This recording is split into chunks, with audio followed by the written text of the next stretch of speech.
shopping center. You know what I mean? Full of black businesses. Hella foot traffic. Never seen it. Can't even comprehend or imagine that we're capable of such success because of the false doctrine of the Christian church. Can't even imagine it. You know what a lot say? Oh, we can't survive without the white man. We would die without the white man. I've literally heard these statements. That's how little of a, that's how much we put ourselves in servitude under the other nations. Are we a servant? Is what we become? But we far greater than that, black man. We far greater. That's why they don't teach. That's why they start when we learn it in grade school. That's why they start at slavery. They start at slavery to paint you this picture of servitude and total, dominated. Anything else on? Yeah, we got more on this for sure. Okay. Is he a homeborn slave? Is we a homeborn slave? Is this our final resting place? You understand the conditions that we living in under this oppressor? You know what I'm saying? We done made a great mistake following these leaders, man. A great mistake following these pastors, following these deacons and these what do they call them in Islam? Imams. Following these imams to water, following these politicians and what have you. They didn't push us further and further and further in the corner and in the hole. And now we slowly climbing out of this hole, this pit, because of the great mistakes that we made following these leaders, man. So much so that we become a servant, man. So much so that we become a homeborn slave. That's the conditions that we live in, man. Any more? Why is he spoiled? Why are we spoiled? Why are we reduced to residue? Why are we reduced to powder here? You understand? We're going to drop that scripture there, man. But was there any more on that, or you want to expound? No, if I could. What you say was so heavy. I was thinking about it the other day. I mean, when I was going through the black neighborhood, and I'm noticing in the black neighborhood, it's nothing but chain restaurants. I mean, there's no, like you said, there's no bodegas, there's no mom and pop stores. I mean, if you want chicken, you gotta go to a restaurant. You gotta go to Popeyes. You gotta go to McDonald's. You gotta go to Burger King's. You gotta go to Wendy's. You gotta go to Chick-fil-A. It's nothing ran by us. I mean, that's a monopoly. It looks like, oh, they was coming up. McDonald's here now. But that's taking away your mother's business. She should be selling you those burgers, not some Edomite. 100%. Who don't live in the neighborhood. 100%. You could thank Martin Luther King for that. Okay. You can thank Martin Luther King for that. Go ahead, drop that. Give me First Ezra, the 8th chapter. You can start, I think, around 81, 82. Let me know when you get it. I want y'all to recognize and understand this. If you out there, if you want, especially, and then they voice this, so boastfully on the internet, Katham, about how they don't want to participate in the boycott. They want to be, they want to end the boycott. I'm waiting on the first preacher to say, end the boycott. Jamal Bryant, he said, end the Target boycott. Who in the hell told him to say that? When in the hell has he become the leader for black folk? After what they did to black people when Donald Trump suspended the DEI. Let me get First Ezra, the 8th chapter, real quick, man. Come.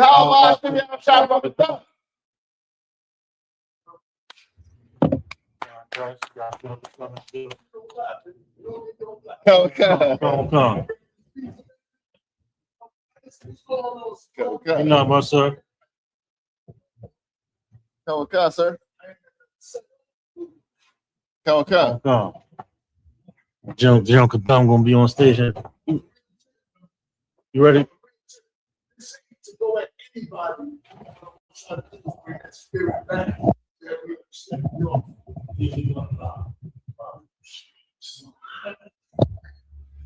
Did you was you ready or you need a second? I think that was confusing. Come. Yes, sir. No, come. I don't think he picked up any. We had First Ezra's Salag. Esdras, like I said. First Ezra's chapter 8 and verse, I think it's 81. Somebody get that door.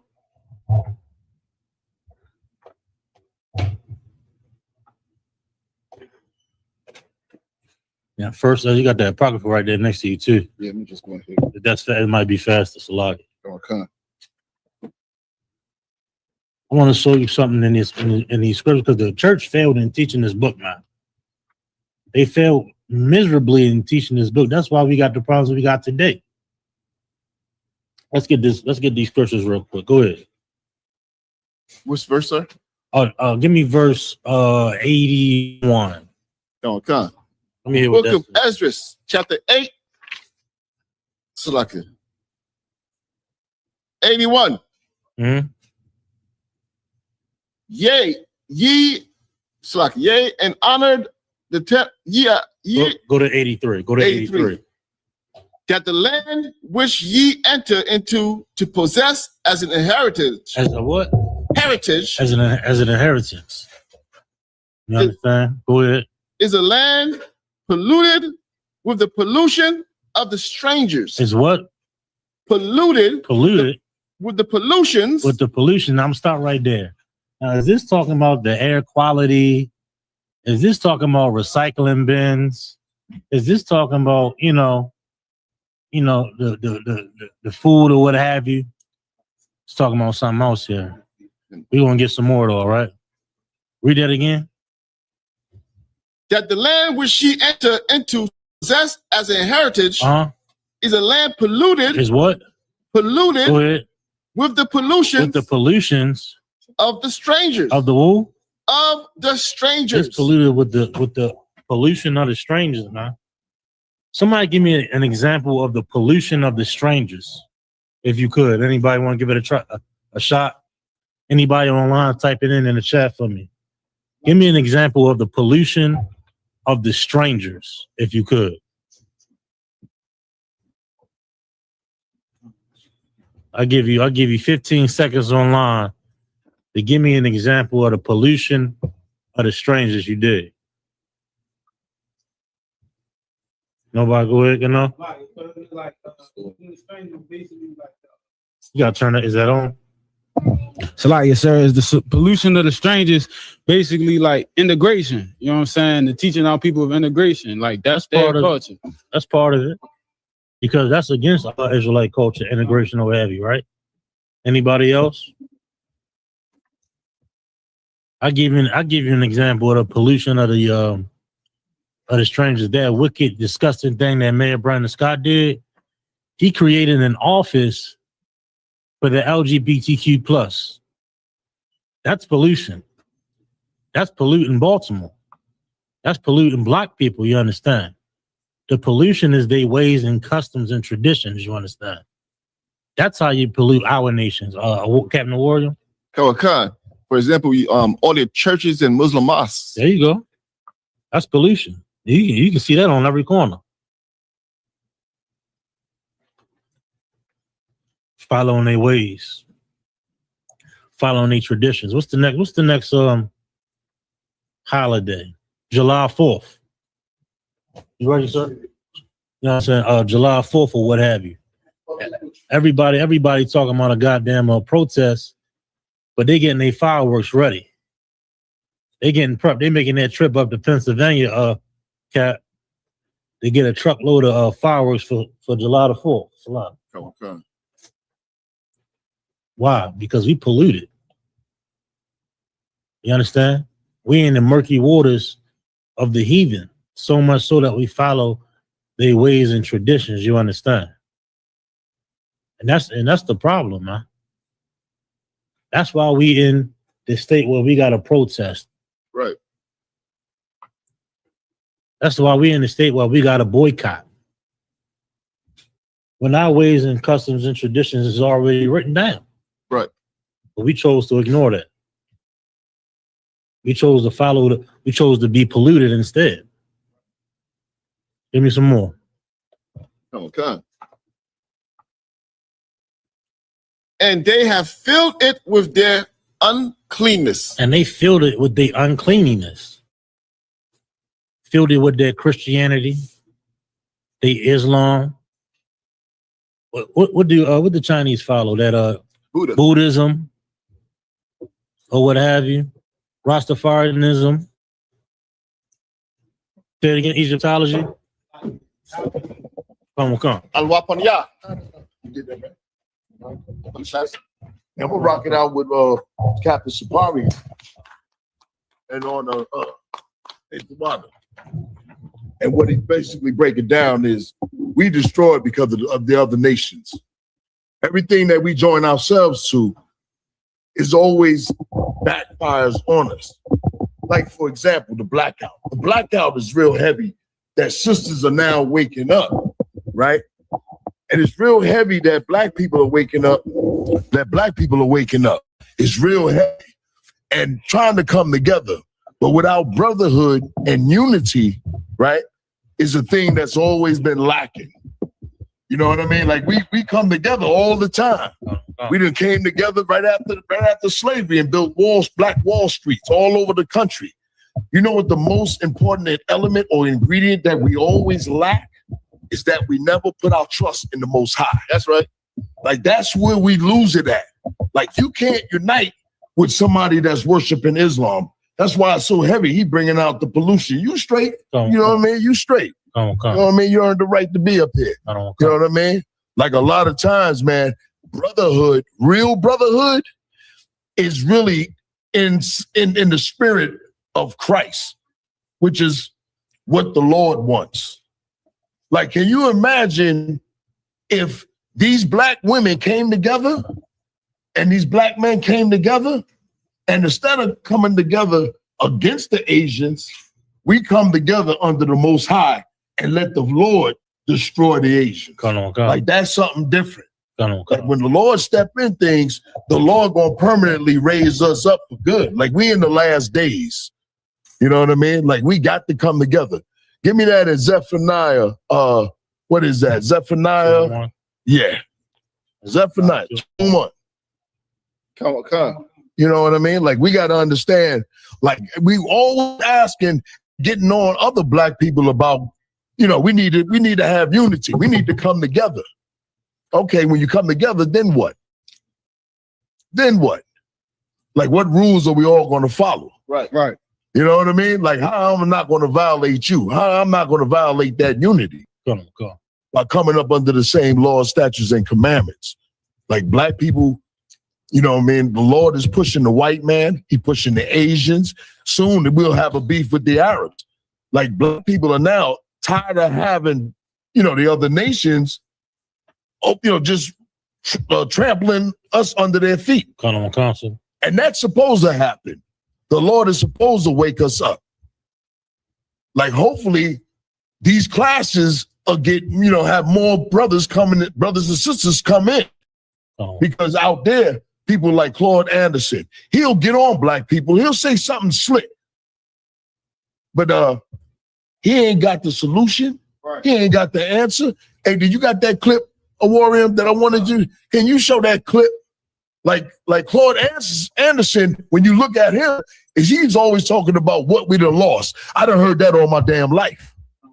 Like when we gonna say, well, what's the cause of us losing it? A lot of these educated Negroes is always talking about it's black people's fault. Okay, that's part of the blame. But the educated Negroes never come with it. Show that clip with Commander General Yohana. And it was so heavy last night when General Yohana went on it. And Black Watch is for us. for us brothers in the school to go out in the street and teach it, because there's people that don't watch Black Watch. I don't care. You know what I mean? Everything you learning online, you're supposed to hit it with the streets. Right. You're supposed to bring forth that power out there, that word of God. I don't care. That word of God is power. I don't Yeah, care. go We ahead. don't have to protest. We change how we think and how we operate in society. We'll fix more problems than we will ever trying to riot and throw Molotov cocktails at police officers. Anybody thinking that way is not thinking clearly. You should prepare for those kind of days when they want to attack us. But you should not be trying to create those kind of days, because it will do us no good. You know what will do us some good? Don't buy no more Chinese food. That'll do us some good. You know what I'm saying? Let me tell you something. Like, I saw a video. I don't know why I did not keep this video. I'm gonna see if I have this video. I'm gonna give it to you, Dad. Let me tell you something. Sir? Keep playing. I watched a video this weekend of a black girl, and she had a nail salon where she does nails. She's black, and she had this nail salon for years. Because of what happened with the Chinese nail salon, her business was exploding, and she was calling for another nail tech. And for the life of me, I wish Black people could see that is the formula of success. The formula for the success is we don't go to no more of their nail salons. Now every sister needing a business can now go get a nail salon. And let me tell you something else too. Pause it for a minute. And that's heavy. You just let me know when it's paused. It's paused, sir. It's paused, the water. And that's heavy. Not only every sister, right? But imagine the young sisters come in here and you trying to help her with employment. Now imagine if we conquered all the nail salons, our younger sisters would be employed. Now you can't say that they on welfare. Right. You know what I mean? They collecting food stamps. Now she'll be able to provide for her own. Especially a young sister that might be even in high school, that could be her part-time job, just cleaning up the nail salon. You know what I mean? Like what he's saying is the solution. Go ahead, finish playing. Oh, God. And I'm gonna say one more thing. A lot of Negroes be listening to these big head Negroes, and they always blame Black people. When you're online, listen to these educated Negroes. They always saying it's your fault. But in here, we know whose fault it is. That's right. Whose fault is it? Right. Yeah, there you go. It ain't hard to figure out. That's who been stopping you for 400 years. Like, we got to go with the streets with this. Black people know who their enemy is, but they ain't strong enough to say it. You got to be the one that say it. That's the whole purpose of camp. The whole purpose of camp is to expose the so-called white man. Give me that in Zephaniah. Second Thessalonians. Is it Second Thessalonians or Second Timothy, where it says he got to be the son of perdition got to be revealed. Got it. My memory a little shot, so bear with me. But that's where we go ahead, brother. Yeah, we're gonna hit that once we get done with this. Second Thessalonians chapter 2, verse 3. A little bit above it. No, you got it. Let no man deceive you. Don't let no man deceive you, man. A lot of these Black educators, these people that Black people look up to, don't let them deceive you if they ain't telling you who the real culprit is. The culprit that is doing all these things have been doing it, especially Baltimore. Y'all all know where the drugs coming at. Who brought the drugs in here? Saparia? Like that. Hey, the whole movie about The Wire is that the Greeks was flooding Baltimore with heroin. Right. The same thing in New York, the same thing in Jersey. Like, these are the things that we got to wake our people up. Like, the white man nobody wants to say it, man, but the UPK. Like, you got fake Hebrew Israelite groups running around and it's telling you that the white man ain't the damn Edomites. Like, how ridiculous is that? When half of these break-off groups was broke off from somebody that was broke off somebody that was in the ISUPK. Like, you thinking you battling some Hebrew Israelite. Right. He's a branch that been broken off, and now today he want to tell you that the Edomites ain't white people. Right. Everybody's a cell. That was a known word when I was coming up. You call somebody an Uncle Tom or a sellout, he went off.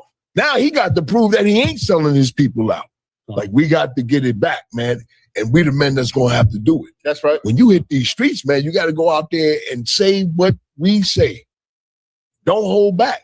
I know a lot of us, we want to come out and we want to do certain things. Nah, blaze that street corner. You know what I mean? I used to go out there and I blaze. I'm going back out there. I'm gonna get back out there with y'all. Goddamn right. You know what I mean? I mean, you know what I mean? We ain't got to clap. That's my duty. You know what I mean? But I got to get back out there. You know what I mean? Okay. You know what I mean? So we can blaze this corner, man, because the time is short, man. The more brothers we wake up, you know what I mean? The more we wake up, the easier the work is. More hands make less work. You know what I mean? If you got 20 brothers, you got the job to do, you get another 40 brothers in here, guess what? The work gets a little bit easier and we can spread a little farther out. That's right. That's the whole purpose of being in the UPK. The UPK ain't just to fix yourself. You got a lot of work. You got to fix yourself. You got to fix your woman. You got to fix your kids. And you got to go out and make some money for yourself. And then come back in here and teach the people.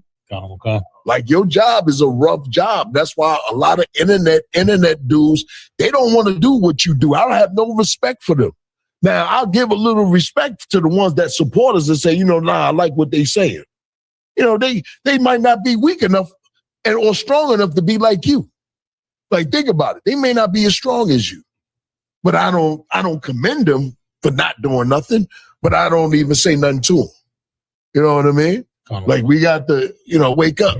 And y'all should be here and not here. You know what I mean? On the next go around. Go ahead, brother. Read it again. Let no man deceive you by any means. Right. Our people are being deceived. You know what I mean? Like, we ain't telling them, yo, the white man is the one that set up the Asians. Right. You know what I'm saying? They the ones who set up the Asians. The white man is the reason why the Latinos is coming for a better life. Because the white man is making sure Nicaragua, El Salvador, Mexico, Honduras is in a bad predicament the way it is because the white man is starving them. Right. They got natural resources. It ain't like they living in the desert. They got natural resources. Their land is got, you know, it is plentiful. Right. But they allow the gangs to run those countries. The gangs are being ran by the CIA, and I'm gonna go into it on another date. Most of your cartel, when you find out the big top men, when you look up those names, they Jewish descent, which means that they're Jewish. If you ever look up the movie Scarface, what's the guy named Frank? When you look him up, he was a real a person. And come to find out, Jewish descent. That's who been bringing these drugs in. But they blame who? The Latinos. Right. Who do they blame in the city? They blame us. For selling it. You know what I mean? Like, we gotta call a spade, and black educated Negroes ain't really saying it. And then black people will always say, come at you with this. Y'all always blaming the white man for your, yeah. He's the goddamn criminal. He's the one that's doing all this, man. Like, once we start to realize that he's the one that's doing it, now we got to figure out, how do we stop him from doing it? Or how do we stop ourselves from taking part in what he wants us to do? And it was heavy yesterday when Commander General Hanna said how the rap industry, how they ain't nothing but a bunch of informants. Right. Like, you got to see what happened from the beginning of rap. Rap was more of a militant type of music. Whereas certain rappers would express what was going on in the black community and how we felt about America. Why do you think P.E. said, motherfuck him and John Wayne? Right. Like, that's where we was at. They nowhere near in that sort of spirit. They tell you murder another brother, duct tape his wife and kids and all that from motherfuck him and John Wayne. That's right. You know, I got a letter from the government the other day. You know, they wanted me to join whatever. I said they would suck because I'm just paraphrasing some of the lyrics. Like, we got to go there. Like right now, it's in the air, and we inside the ISUBK, you got to take opportunity to blow it all the way the F up. You got the knowledge. General Yohanan then kept the truth as is. The Lord is rocking with you. The Lord wants you. I guarantee you'd be surprised how many people really be watching the ISUBK. We got a lot of haters, but we also got a lot of people watching us, learning from us. They seeing y'all out there. Go ahead. For that day shall not come, except there come a falling away first. Right. Keep reading. That falling away is talking about we got to get our people to wake up and fall away from loving America, falling away from loving white people. Like, it's not been helping us loving white people. What will help us if we just start loving one another? That's right. The problem with black people is we can't show no love until we get some goddamn money. That's some garbage. You know what I mean? And money is a defense. You got to get money. You got to feed your family. But you mean I got to get mine first, and then I can start worrying about loving you? You know how many brothers when I was at camp would always say they got to get their money straight first? Did you come in here and say that, Kara? I got to get my money straight before I start messing with y'all? Or did you say, I got to learn this? Yeah. I talk regular, man. This is the street, man. He ready to act all proper. Not get busy. This brother was literally a gang member. You know he could get busy. Right. Y'all been holding it back. I'm gonna let you rock. You know what I mean? On the righteous side. You know what I mean? Yo, rock on the righteous side. On the righteous side. That's right. What you had learned out there, because I seen this brother, and I hate to, but I got to talk about it. Okay. A brother brought it up to him about gangs, right? You remember that? And we was down where? We was down in Texas, and a brother brought up gangs, and he thought he was going, glorify that gang life. Karan said, man, them niggas had me doing all kind of dumb shit, right or wrong. He got, that's who we need out there on that mic. Not this dude here. I don't know who this brother is. This brother is right here. You know what I mean? Like, just remember when you out there on the mic, where you been. Because that's who you relating to. That same dude who you used to be, that you're no longer, but you still got to relate to him. Like, how you going to reach him? If you go out there and be, you know what I mean? You got to let him know. Yeah, I've been out there with you. I was getting down the way you got down.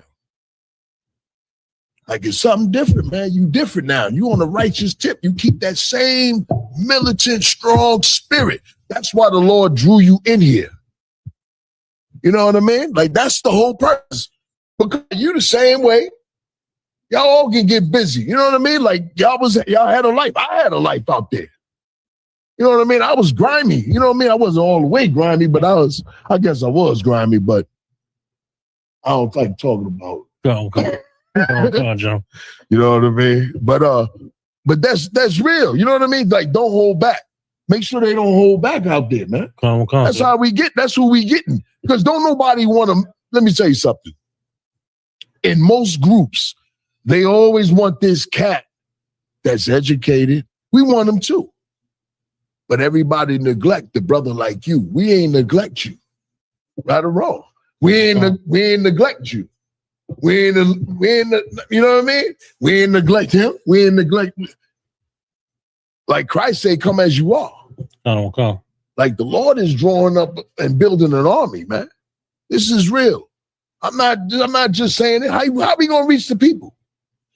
If we go out there and speak a certain way and you ain't speaking who you are. Y'all Baltimore. Who better to fish Baltimore than Baltimore brother that has suffered in Baltimore? I don't care where you come from. You could be an average dude, but you've been in the hood. You get down like a dude that think he's something. You gonna face it, right? So it's the same thing. But now you're just working for the Lord and you ain't working for yourself. Now you're trying to build the nation. You ain't just building your household. There's something different. There's something different. All right? Go ahead, brother. I got a precept for you, sir. Come on with it. Come. Matthew chapter 11, verse 25. At that time, Jesus answered and said, I thank ye, O Father, Lord of heaven and earth, because thou hast hid these things from the wise and prudent, and hast revealed them unto babes. Right. Brothers that are unlearned. Unto babes. You ain't know nothing about this before you came in here. I didn't know nothing about this. You know what I mean? I didn't have a clue. But in my back of my mind, I was wondering, why are we destroyed? Why are we on the bottom? I'm up in New York and I'm looking at Africans don't even mess with us. They was selling purse bags on the ground. I'm like, damn, why are the Asians looking down on us? Why do men and women that got these good jobs look down on me? Because the Lord chose us, man. He takes somebody that's nothing and he build them up to rule the entire world. That's something. Okay. Like he take a hood nigga that everybody hates. You imagine, he take that hood nigga, Ganayala, that hood brother, and he make him a prince and a king and a priest and a warrior. That's you. That's why we here. Everything that you brothers have put together in here thus so far, y'all have made me happy. It is just hope that the Lord is happy with your work. Okay. I'm nothing more than another soldier under Commander General Yohana. But everything that you do, keep doing. Straight up, keep doing, man.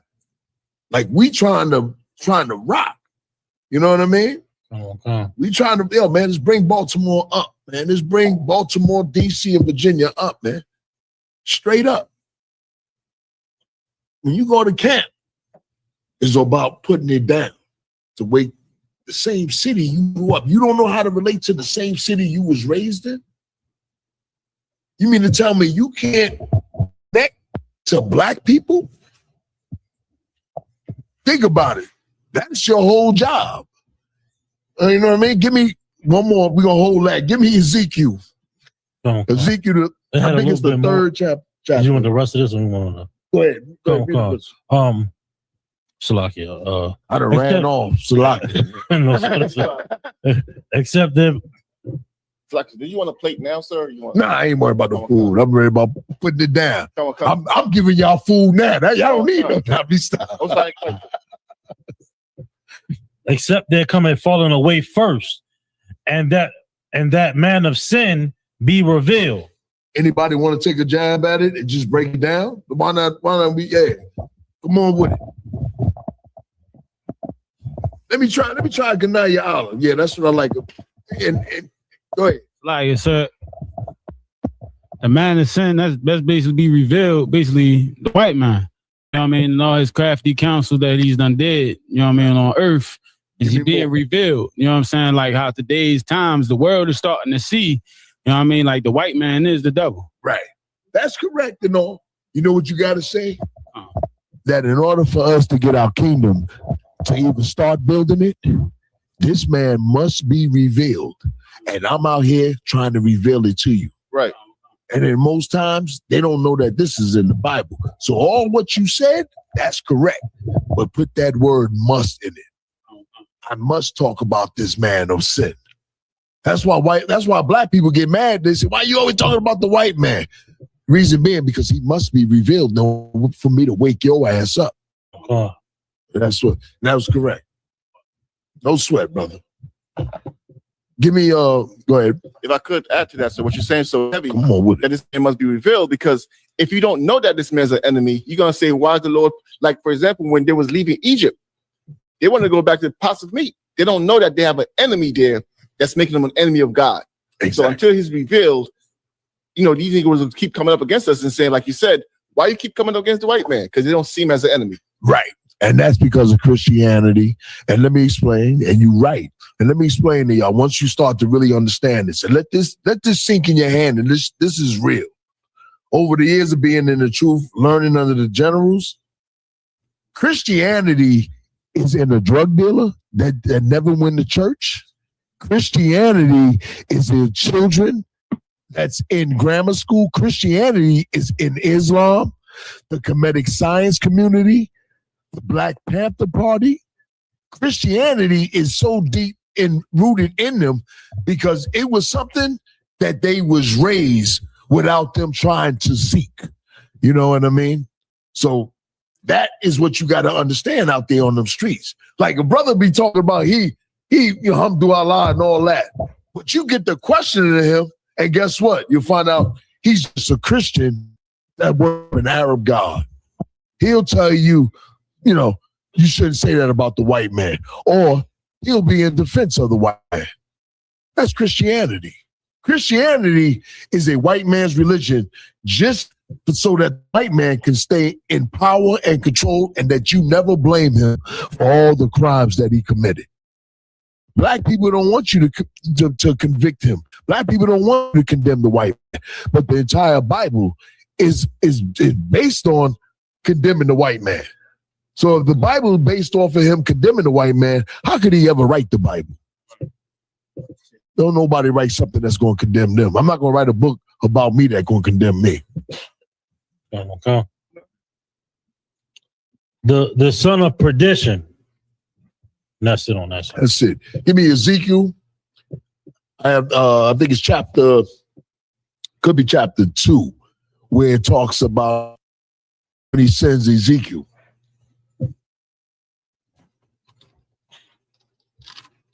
Let me know when you got it.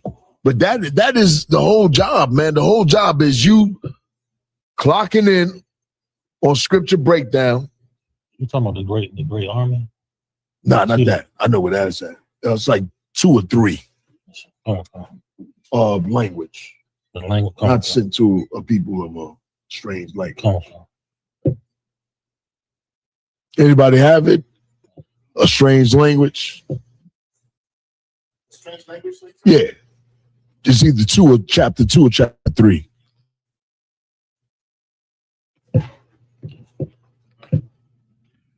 Hey, yo, y'all can have one man. Y'all can have only one man serve. That's the rule. Usually one man, one brother can handle that job. It ain't 30 or 50, 50 people here. Got it. You got the whole Ezekiel 3 and 5. Yeah, go a little bit above it. Go to 4. Yeah, just put the whole chapter in. Come on. The whole chapter. Let me see. Come on. I got to think it is. Yeah. Start at 1, sir? Nah. 4, 3? Yeah, 4. 4. 3. Let me see 3. Yes, sir. Start at 4. Yes, sir. Ezekiel chapter 3, verse 4. And he said unto me, this is your job in Baltimore, man, when we send you out in Baltimore, D.C., and Virginia, especially you brothers in Baltimore. Like, y'all supposed to know Baltimore. Like, y'all know the spirit of Baltimore. What's the spirit of Baltimore? Let's be honest. I'm going to ask the brothers in Baltimore. Come on, the spirit of Baltimore. Go ahead. Come on, brother. Give him the mic. Give him the mic so the people can hear. The spirit of Baltimore, sir.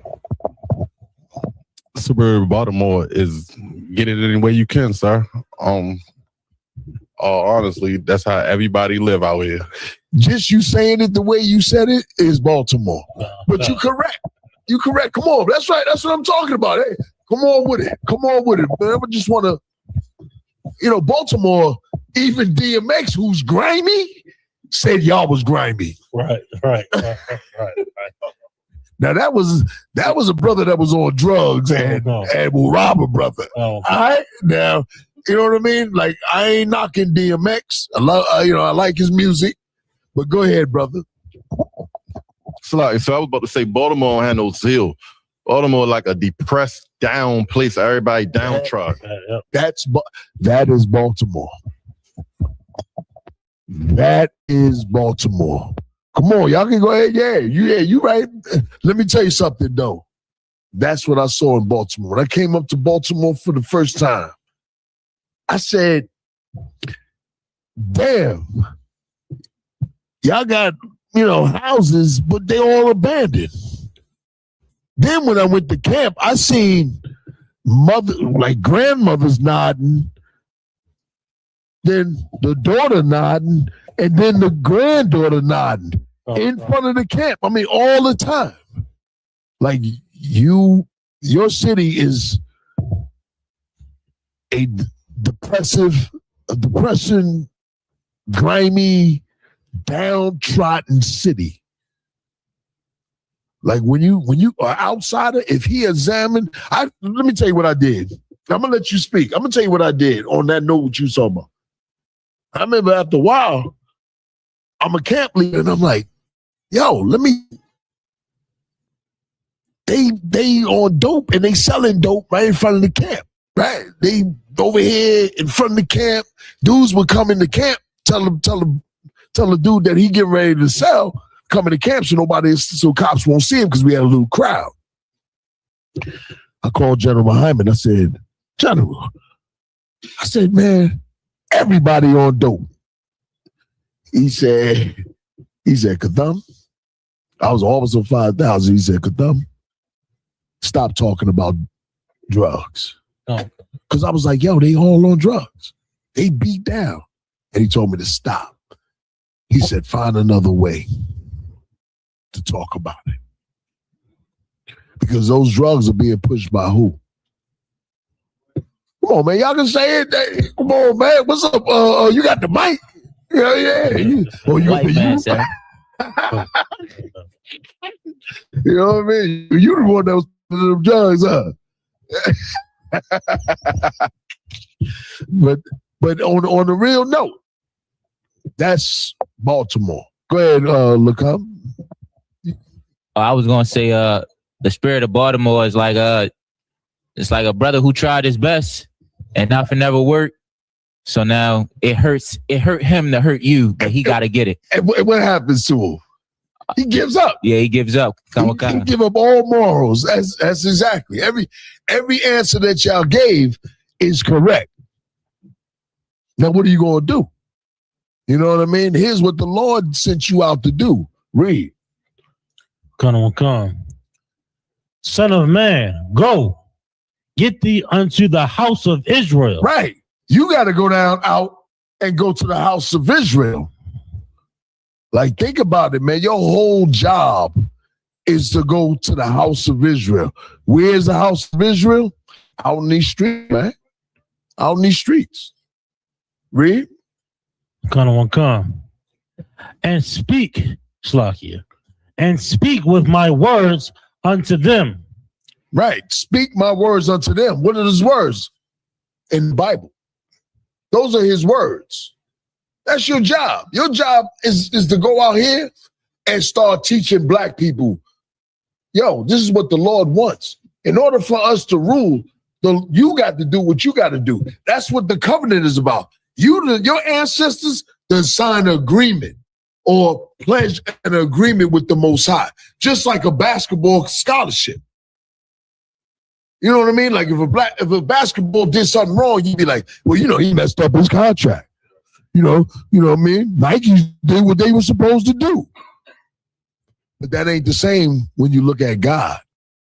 You think God is just supposed to honor the contract after you breaking it. You know what I mean? Like, would you do business with me if I keep breaking the contract and you ain't get paid? You got to look at it like that. You got to say, man, I got to honor this contract. That's what the ISUK is based on. You going out fishing, getting men and women so that we can honor the contract so the Lord can even look our way. That is the whole purpose. Like, how are we going to get the kingdom if we're not getting God's attention? How do we get God's attention? By obeying God. Now, that's good for the other brothers that are on the internet. But you soldiers, what are you supposed to do?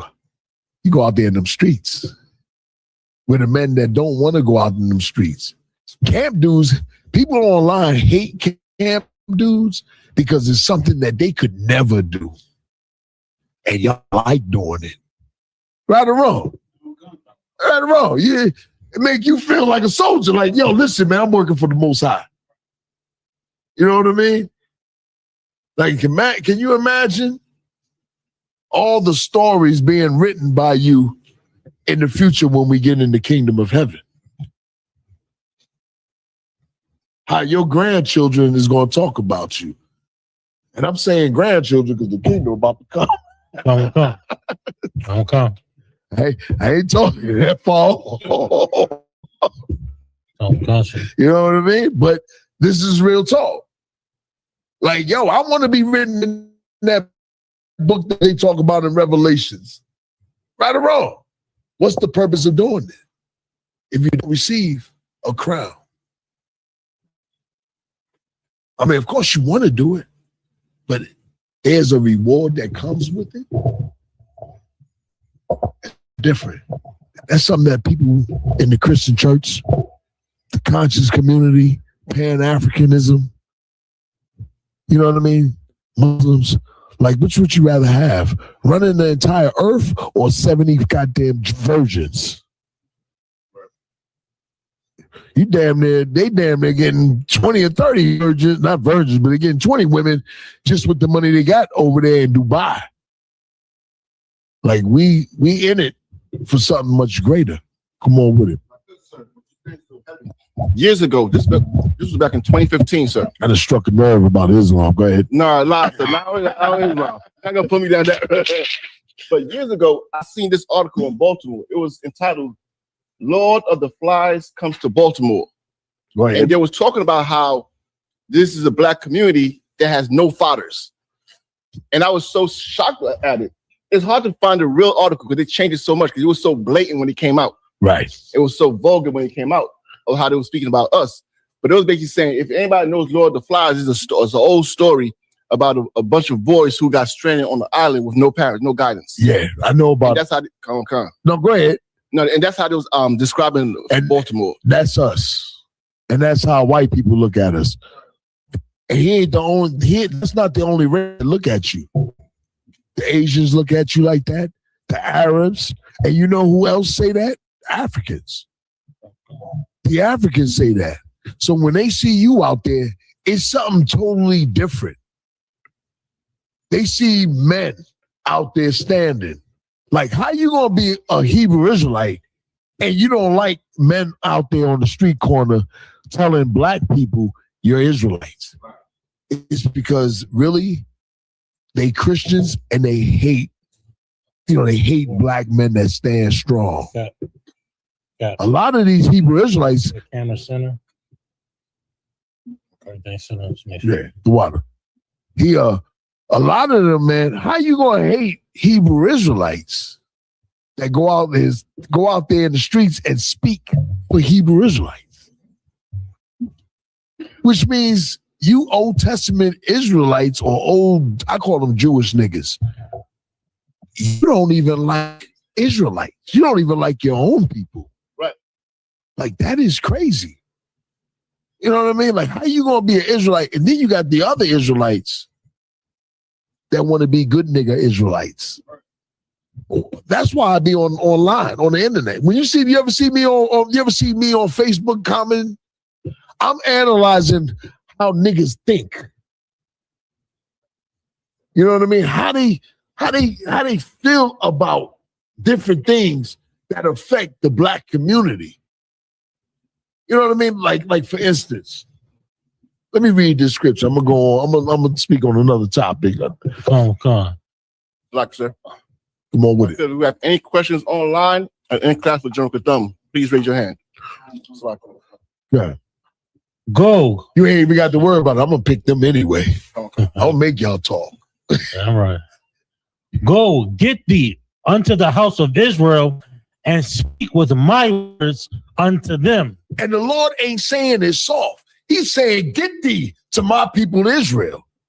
That's what he's saying. That's why camps are so important. If you got time and you off that day, go to camp. Even if you got to go to work afterwards. That's what the Lord is saying. Man, get thee. People need help. We destroyed. We destroyed for what? What are we destroyed for? Y'all could just say it at one time. You know what I mean? Because y'all all know it. You know what I mean? Like, that is real. We all know it. And what knowledge are we talking about? The knowledge of the Most High. The knowledge, the information that they're Israelites. If you find out you're an Israelite, then you might start to search the Bible to see what an Israelite's supposed to do. What's his or her culture to become an Israelite? That's what a Muslim does. In order for him to be a Muslim, he do the necessary things for him to be a Muslim. A Christian, what he does is do what the hell he wants because he don't give a damn about a goddamn thing. That's Christianity. All you got to do is profess Christ is what? Lord and Savior. But not in here. Not in here. You got to start following the feast days, following what you eat, what type of woman you would mess with. All these things add up to who you are. That's why when you out and about and not in class, you still got to be a Hebrew Israelite in the ISUK. You held accountable for what the things that you do. People watch you. You may not think they watch you. You think you're going to walk in the store and walk in your neighborhood with that on into your house and they not question, and somebody say, what is that? And they're going to say, yo, he's one of them Hebrew Israelites. All the time. If I could, so I could keep interrupting. So what you're saying so heavy. It's fine. You know, you said something just now when it comes to other religions, and I realized that other religions, every time you join a religion, you join a culture now. So, for example, if you join the Muslims, all of a sudden you're saying Assalamu alaikum. You've never said that before in your life. That's not even your language. That's Arabic, right? If you join the white man, you start saying Jesus loves you, Jesus saves. You start bringing on terminologies that you've never used before. But this is the only place in the ISUK where you're not saying something new. You just return to your culture. Right. And that's it. Salak. Or who you are. Who you really are. And they get mad about you finding out who you really are. I'm the type of dude coming up that I love it. I love the hate. Like, it should make me stronger, man, that everybody hate. Not everybody, but people hate what we saying because what we saying and what I'm taught and trained to say is of the Lord. Right. Commander General Yohana always said, he said, this ain't something I came up with. This is something that was given to me and taught to me. Which means what? It ain't about him. Which means what I'm teaching, it ain't about me. It's about the Most High. Like what you doing, Hebrew class, it ain't about you. It's about the Most High. And give Ramak a hand. 360 degrees and keep doing what you're doing. The class will get bigger. Don't sweat it. You keep doing. You commit to yourself, man. Everything that you're doing, you commit to it. The water to the socials, the media, y'all surprised me. Ramak, you and him on the real tip, y'all surprised me. I sent this brother a clip, probably 1 o'clock in the morning. Okay. I said, I'm thinking he's gonna do it, or we'll see it tomorrow. Okay. All of a sudden, 2:30. Sir, it's done. Okay. That is, read that part again. Come, sir. That is what we need. Like, you know what I mean? We need brothers that putting in that work. Like, y'all really don't understand. Like, I used to never understand it with Commander Johnny Hodder, and we would go up to Major Council, and he would look at us and say, y'all look marvelous. I'm like, what is he talking about? You know what I mean? I'm not understanding it until he put me over camps, and I watched men grow. And when you start to see brothers grow, and you be like, damn. Like, you're going to see brothers, sit different, talk different. And when they hit you, you're going to be like, oh, I see. You know what I mean? Like, I see. I get to know you too, brother. Don't even sweat it, but I've been asking about you. You know what I mean? All right? I've been, you know what I mean? So keep doing your thing, and it's a fight. The first fight is yourself. How do you fight that fight? With brotherhood. This class is it not about brotherhood? Come. You know what I mean? Brotherhood is all about rank and order. Brotherhood is about you seeking a man that's over you, who got more experience than you. And there's nothing wrong with that. There's nothing wrong with that. That's how you get fixed. That's how you're going to have to fix other brothers' lives. You went on a mission the other day. I need you to follow up on that, Sister Bacard. That was wonderful what you did, man. Give him a hand. You know what I mean? A sister was talking about committing suicide. I made a few phone calls, kept the sister on the line, told her, I said, can you put the suicide off until next week? You know what I mean? Like, I know she may not have wanted to commit suicide, but the point of it is that she was going through something crazy that she couldn't handle. And I had brothers on deck that showed up. That's the work that we got to do. That's what the Lord want to see. Like, really, we all in it for the Most High. The Most High will send more men in here when we start dealing with what the things that's in front of us right now. That's the brotherhood. Like, we work together for a common goal. Like, that blackout, that would be a better movement if the ISUPK was in charge. That's right. Because now the Lord is not excluded. Black people want justice. They want peace. They want to, you know what I mean? They want to fight against racism. They want to fight against a lot of things. But God, who's champion, he ain't never included. You know what I mean? Like, think about it. Like, if you was to get into a beef, right? And a serious beef, right? I'm talking about when you was in the world, who would you call? Nah, the nigga that get crazy, that get down. Well, that's the Lord, but except the Lord ain't gonna get crazy. But that's the Lord. That's who we call on. You know what I mean? Like, and every time we have an uprising, it always get squashed because the people ain't really seeking what the Lord said. Meanwhile, the Lord, y'all know all through the scriptures, he say, I got my arm stretched out. Right. But he got his arm stretched out. But you know what we do? Smack his arm and think that we got it. And then all of a sudden, the sellout, he come up and he squashed the beef because he's getting paid now to squash the beef. Time and time again. It's always like that. So I'm hoping that blackout will grow strong. But I'd rather have us over top of it and getting counsel. If I could, so what you're saying again is so heavy. So like if I keep interrupting, you bring such heavy points. No sweat. Because, you know, as you mentioned, like, all right, every other nation follows a dead man.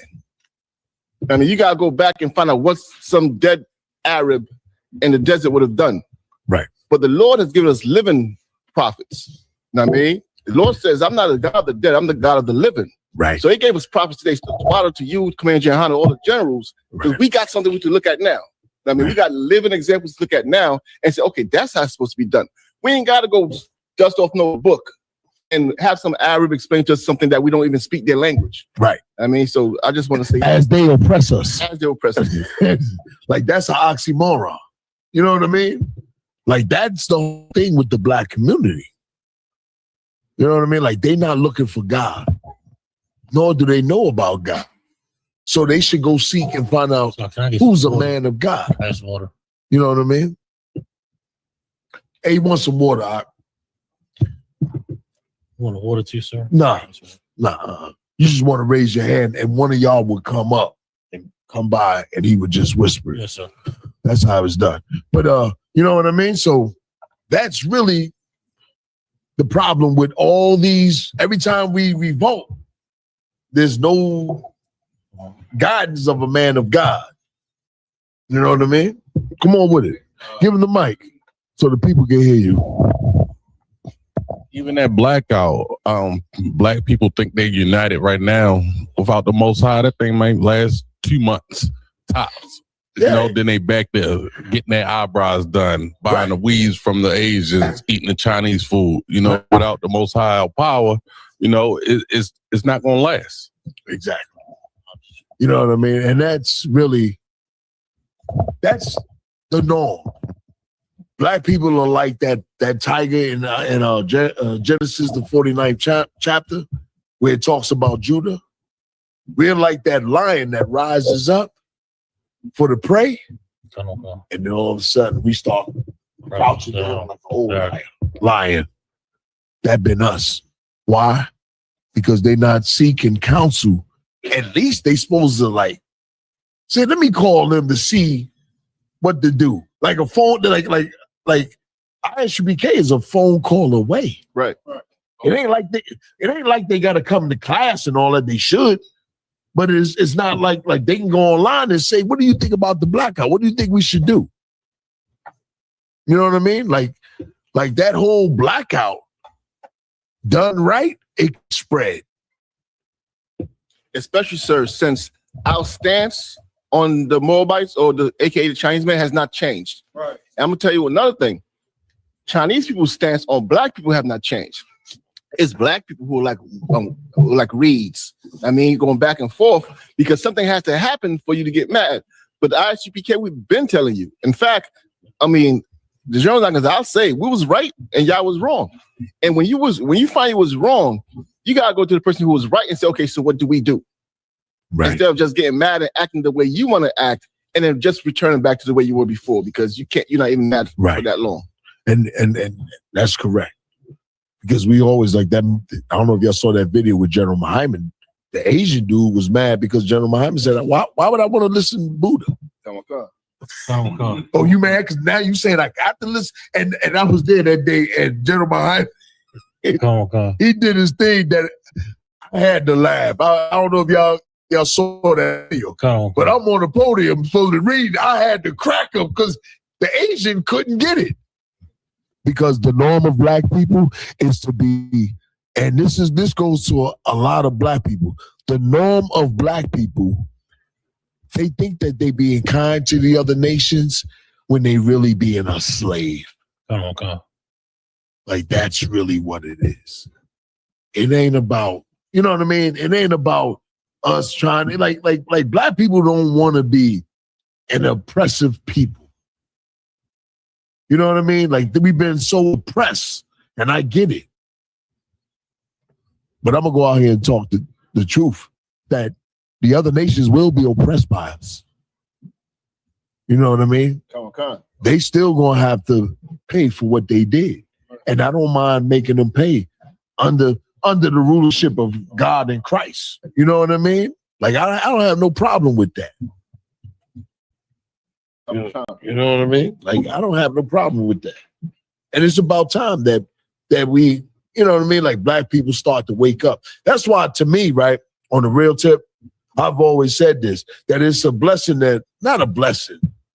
It's a good thing that Trump is in office. Because you know so many years I've been out there and how black people been loving white people. I am so goddamn glad. I am so glad. Because when Obama was in, it was hell trying to wake black people up.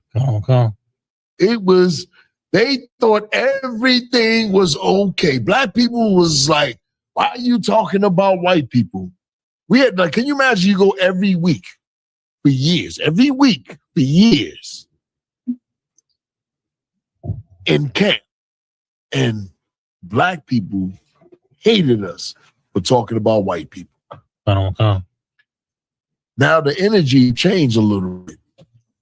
So now it's our opportunity to benefit from that change. You know what I mean? Like the white people are showing their hand. Do you know that white people are in different groups on Facebook disguised with black photos of Martin Luther King, Malcolm X. You know what I mean? Like they literally trying to see how black people react and how they think, and to make it seem like black people, that they are black people, that they are the black people that's telling black people you're wrong for thinking like this. That's what you up against. And this ain't even the CIA type thing. This is just regular white people. Now, can you imagine what the CIA is doing? So you can hold your. Can I add something to you? Yeah, sir? go ahead. Yeah, If I could just to add what the gentleman just said. Also, they're revealing themselves. This is what's being revealed is the true character of the white man. Right. That's why Donald Trump is such a perfect indicator of the end times. Right. You understand? Like his demeanor, his character, his hatred is a perfect picture of white supremacy. Is the perfect picture and true image of how the other nations really feel about us. Right. What they've been holding back. Come. You know what I mean? For years. They hate you. Right. They hate you. Right. You know what I mean? Go ahead, brother. Get a mic, though. Donald Trump allowed our oppressors just to take their masks off and be their real self. Yeah. You know? Yeah. That's right. I mean, think about it. That's why I say it's the best thing. You either gonna wake up or you not. You know what I mean? Right or wrong. Like with all the stuff going on, you either gonna wake up or you're not gonna wake up. Come. Now read this. Yes, sir. Verse 5. For thou art not sent to a people of a strange speech. Right, Baltimore. You ain't sent. We're not sending you in camp to strange people. Like when you got camp in Baltimore, show up. Right. You know, out of DC and Virginia, you know how to fish Baltimore. You know what type of bait to use, right or wrong. You know what's up. That's why, listen, I'm always like this. When you out there, be Baltimore. Don't be reading no scripture. Get busy. Get busy. You ain't got to threaten nobody. But analyze what they saying, right? And make them think in the same code that Baltimore is in.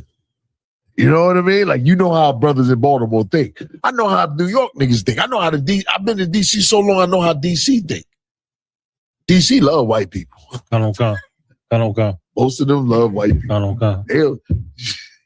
Y'all just don't understand. Yes, sir. Y'all do not understand. DC for years, I done seen a dude snap when at camp, General Hyman said God hates white people. That nigga threw the cup, screamed.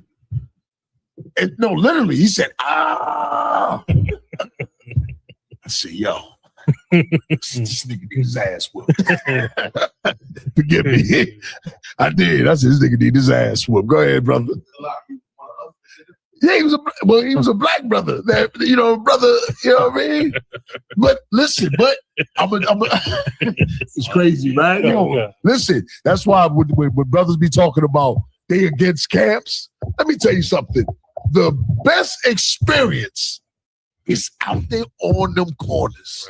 If you a dude that was out there in them streets, or never a brother that was out in them streets, the best experience to understand people on them streets is camp. You want to understand black people? Go to camp. All types of black people walk by the camp. I'm telling you, it's the best experience. Where you gonna get that at? You ain't even gonna get that on TV. Right. Right or wrong? You gonna see a brother scream about, when tell them God hates white people. You ain't gonna see that on TV. The brother said, through his cup, lost his mind. And the brother came back months later and apologized and started, he ain't come in, but he started to realize that he was a Hebrew Israelite, and he said that he was struggling. That alone, him apologizing, knowing that he a Hebrew Israelite, that might be all he can do. You know what I mean? That might, don't think everybody as strong as you. I know you basically, that's what you're looking for. Yo, why you ain't coming to camp? Everybody ain't like you. You something special. That's right. And I ain't talking about some puffed upness. I'm talking about when you start to analyze men that really think they bad and men who are really, really some rough and tough brothers. Is brothers that put their put their life on the line out there in them streets. Like dudes online, they can't understand it because them little punk ass niggas is scared to even speak in public, let alone face a drug dealer when a drug dealer come up. Come on, grab the mic. Salaki, so what you bringing out is heavy, right? And also at camp, yo, you learn really true brotherhood, right? Because 9 times out of 10, all those brothers who be out there talking crazy and stuff like that, when you got the carnal mind, worldly mind, you like, yo, just say the word so we can hop on them, right? But the crazy part about it is, by the end of camp, you realize that oppression make a wise man mad. You know what I'm saying? And at the end of camp, they, like you said, coming out letting us know, like, man, you know what, yo, there's a lot of stuff going on, and I am an Israelite and stuff like that. That's right. You know what I'm saying? And that's, you only gonna see that at camp. See, that's what I'm talking about. That's that Baltimore style, how you broke it down. Common concept. You know what I mean? They need to let y'all loose. You know what I mean? Like, you right. You so right. And when you get out there, you break it down like that. Straight up. So they can understand. You get down like you get down like they get down. That's what you just basically said. It's just that you trying to be righteous with a brother. You know what I mean? Because you know he lacking that knowledge. That's the whole point. The whole point ain't going out there and you breaking stuff down like a Christian. Right. The whole point is that, yo, you trying to fish that brother. How do I relate to that brother? You know what I mean? Like, how do I get this brother to listen to me? Some brothers ain't gonna listen to you. I get that. But some brothers gonna see that brother not understanding what you saying, and they gonna be able to understand you just from being on the sideline. You know what I mean? Like, that is what you just said. That's why I say, keep doing what y'all doing, man. Go to camp. You get a chance to go to camp, don't think that you just gonna read a scripture.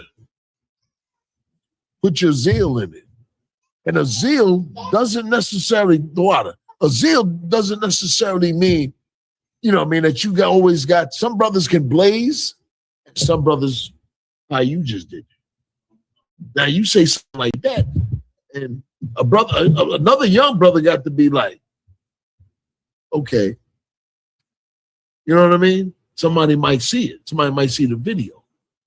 Like, put your own spirit in your speaking. If you're a blazer, fine.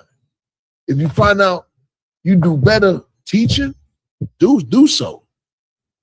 But to be a brother out there, it's hard to be a brother to a people that doesn't, you know, that really doesn't want to understand or that just doesn't understand. But it's your job as a brother to try to make him understand. It's your job. It's not his job. He don't know nothing. Now, if I'm telling you to be kind and all, no, fuck no. Excuse my language. No, hell no. Now, you put it down, let him know. Yo, I get down like you get down. I always did that. But I always tried to, if it was heating up, the men were ready. At the same time, being out there, I'm going to squash it, but he gonna know that I'm gonna get down like you get down. But we're gonna leave with that you respect who we are. You know what I mean? You're gonna respect what we do and who we are. But I'm gonna put it in that way, and that comes from over time. You know? Come.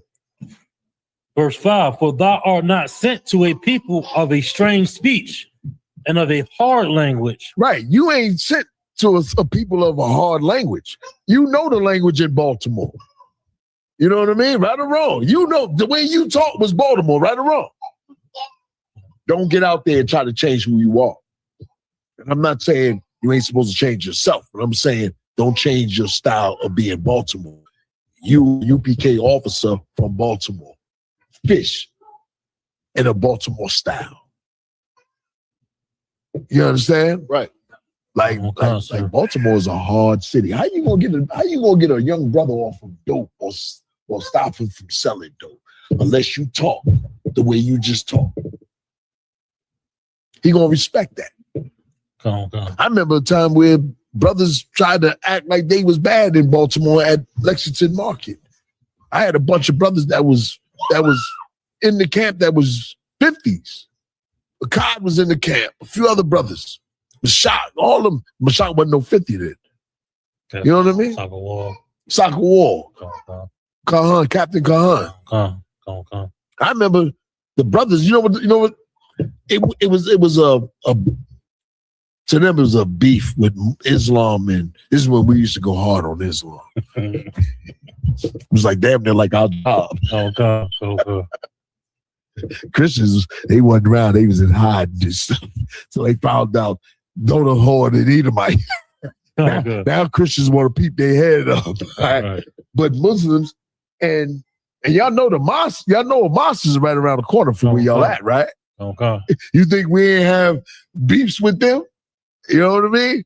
Anyway, we going back and forth, me and some Muslim cat, and some young brothers said, I ain't Muslim, but I don't like these niggas anyway. So they tried to approach every one of the brothers in the UPK, Akkad, and all of them. They had a stance, and they let them brothers know. But the brothers was on point, waiting, listening. The brothers in the camp, he was listening. He was waiting on it, and the Muslim saw that we wasn't faking, and he said, "Hey, yo, man, tell your man don't do nothing. Tell your man to," and I told him, I said, "Yo, my man, these brothers here disciplined." Said, but if y'all try anything, they're gonna get busy. They're gonna get, you know what I mean? But you don't. But I diffused it because I could have been talking even more crazy, but I didn't. What for? The object is to make them respect us, and for me to let the people see to fish brothers in. That's the objective. You know what I mean? That's the whole point. So read that again, that part. Come. For thou art not sent to a people of a strange speech and of a hard language. That's the purpose of camp. We sending you out to our people, a people not of a strange language. Read on. Come. But to the house of Israel. Verse 6. Not to many people of a strange speech and of a hard. Come. The Lord ain't sending you to the Chinese or the Arabs or the Africans. Come. He's sending you to your own people in Baltimore. You know what I mean? Like, let me go out here and talk that language. Talk the same slang, but read it. He reads it, and I break it down so that the brothers in Baltimore can understand. That's the whole purpose. They don't even have to be the brothers in Baltimore. That video can hit somebody in Iowa. Right or wrong? Come, sir. You know what I mean? Iowa might like you may say some stuff being on a video, and you bring somebody in from Iowa, Nebraska. The whole thing is that we got to hit them hard. Now that all this Trump nonsense is flaring up, listen, this is what we got. We got brothers teaching classes throughout the week, right? You got scripture breakdown. I'm a phone call away. You know what I mean? You wanna be able to go out there and teach. And you got a scripture that you want to bring out that you're not sure of. You got so many brothers. You got Captain Saparia. Like you work on your breakdown for 6 or 7 days. You're like, I just got the scripture, know this scripture. Now you studying it. Now you ready. I need more videos of y'all. So we can swarm Baltimore. So we can swarm America with Baltimore. Like I'll take your video and tell another brother in another cities, share it. Like most of you young brothers, I'll use you. We need men. I'll put you young brothers be trained. Like, listen, let me tell you something. Look at them two young brothers. You think I can't get more 19-year-olds and 20-year-olds and save their lives with y'all? Like, that's the purpose of having y'all speak. Like, young sisters, like, using y'all is saving the next generation. You get out there and y'all just speak. You know the scriptures, right or wrong, right? Y'all been around long enough, y'all two brothers. Yeah. Rock it out. Oh, by the way, I didn't check some of your speakers and it was wonderful to see. You know what I mean? And y'all sitting a little different too than years ago. Y'all look like officers. Straight up. And also, congratulations. If you don't mind, swing the camera to these two brothers. These are two young brothers that just came out of high school.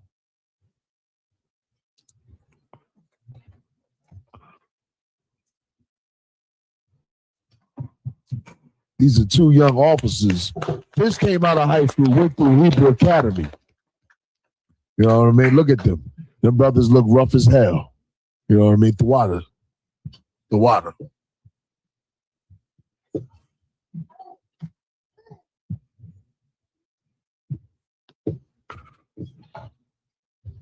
Go ahead, keep reading that. Salaki, brother. I'm going to read the whole scripture. Sir. For thou art not sent to a people of a strange speech and of a hard language, but to the house of Israel, verse 6, not to many people of a strange speech and of a hard language, whose words thou canst not understand, surely. Meaning this, you ain't sent to a people that can't understand you. Come on. That's what it means. You sent to the same brothers that can understand you. They know what you're talking about. You know? Come on. Surely, had I sent thee to them, they would have hearkened unto thee. Right. He's saying, if you would have said, I'm going to ask y'all, what is he saying there?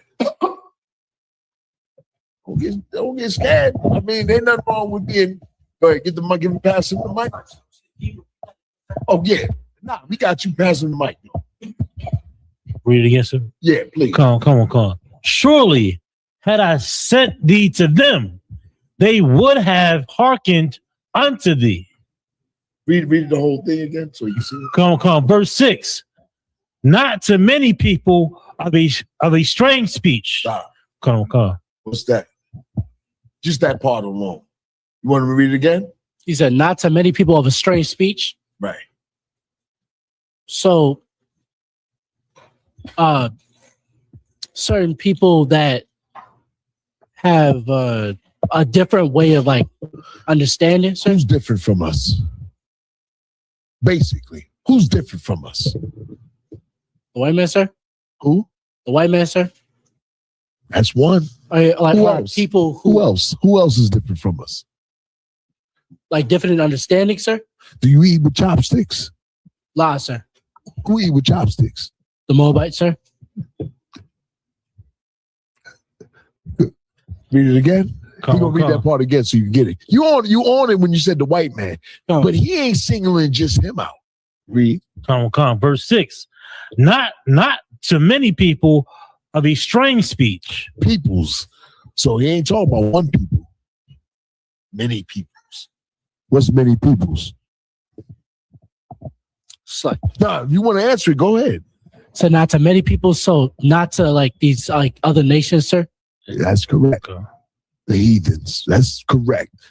The other nations. That's correct. Go ahead. No, you're going to hold the mic. You're going to break this down. Right.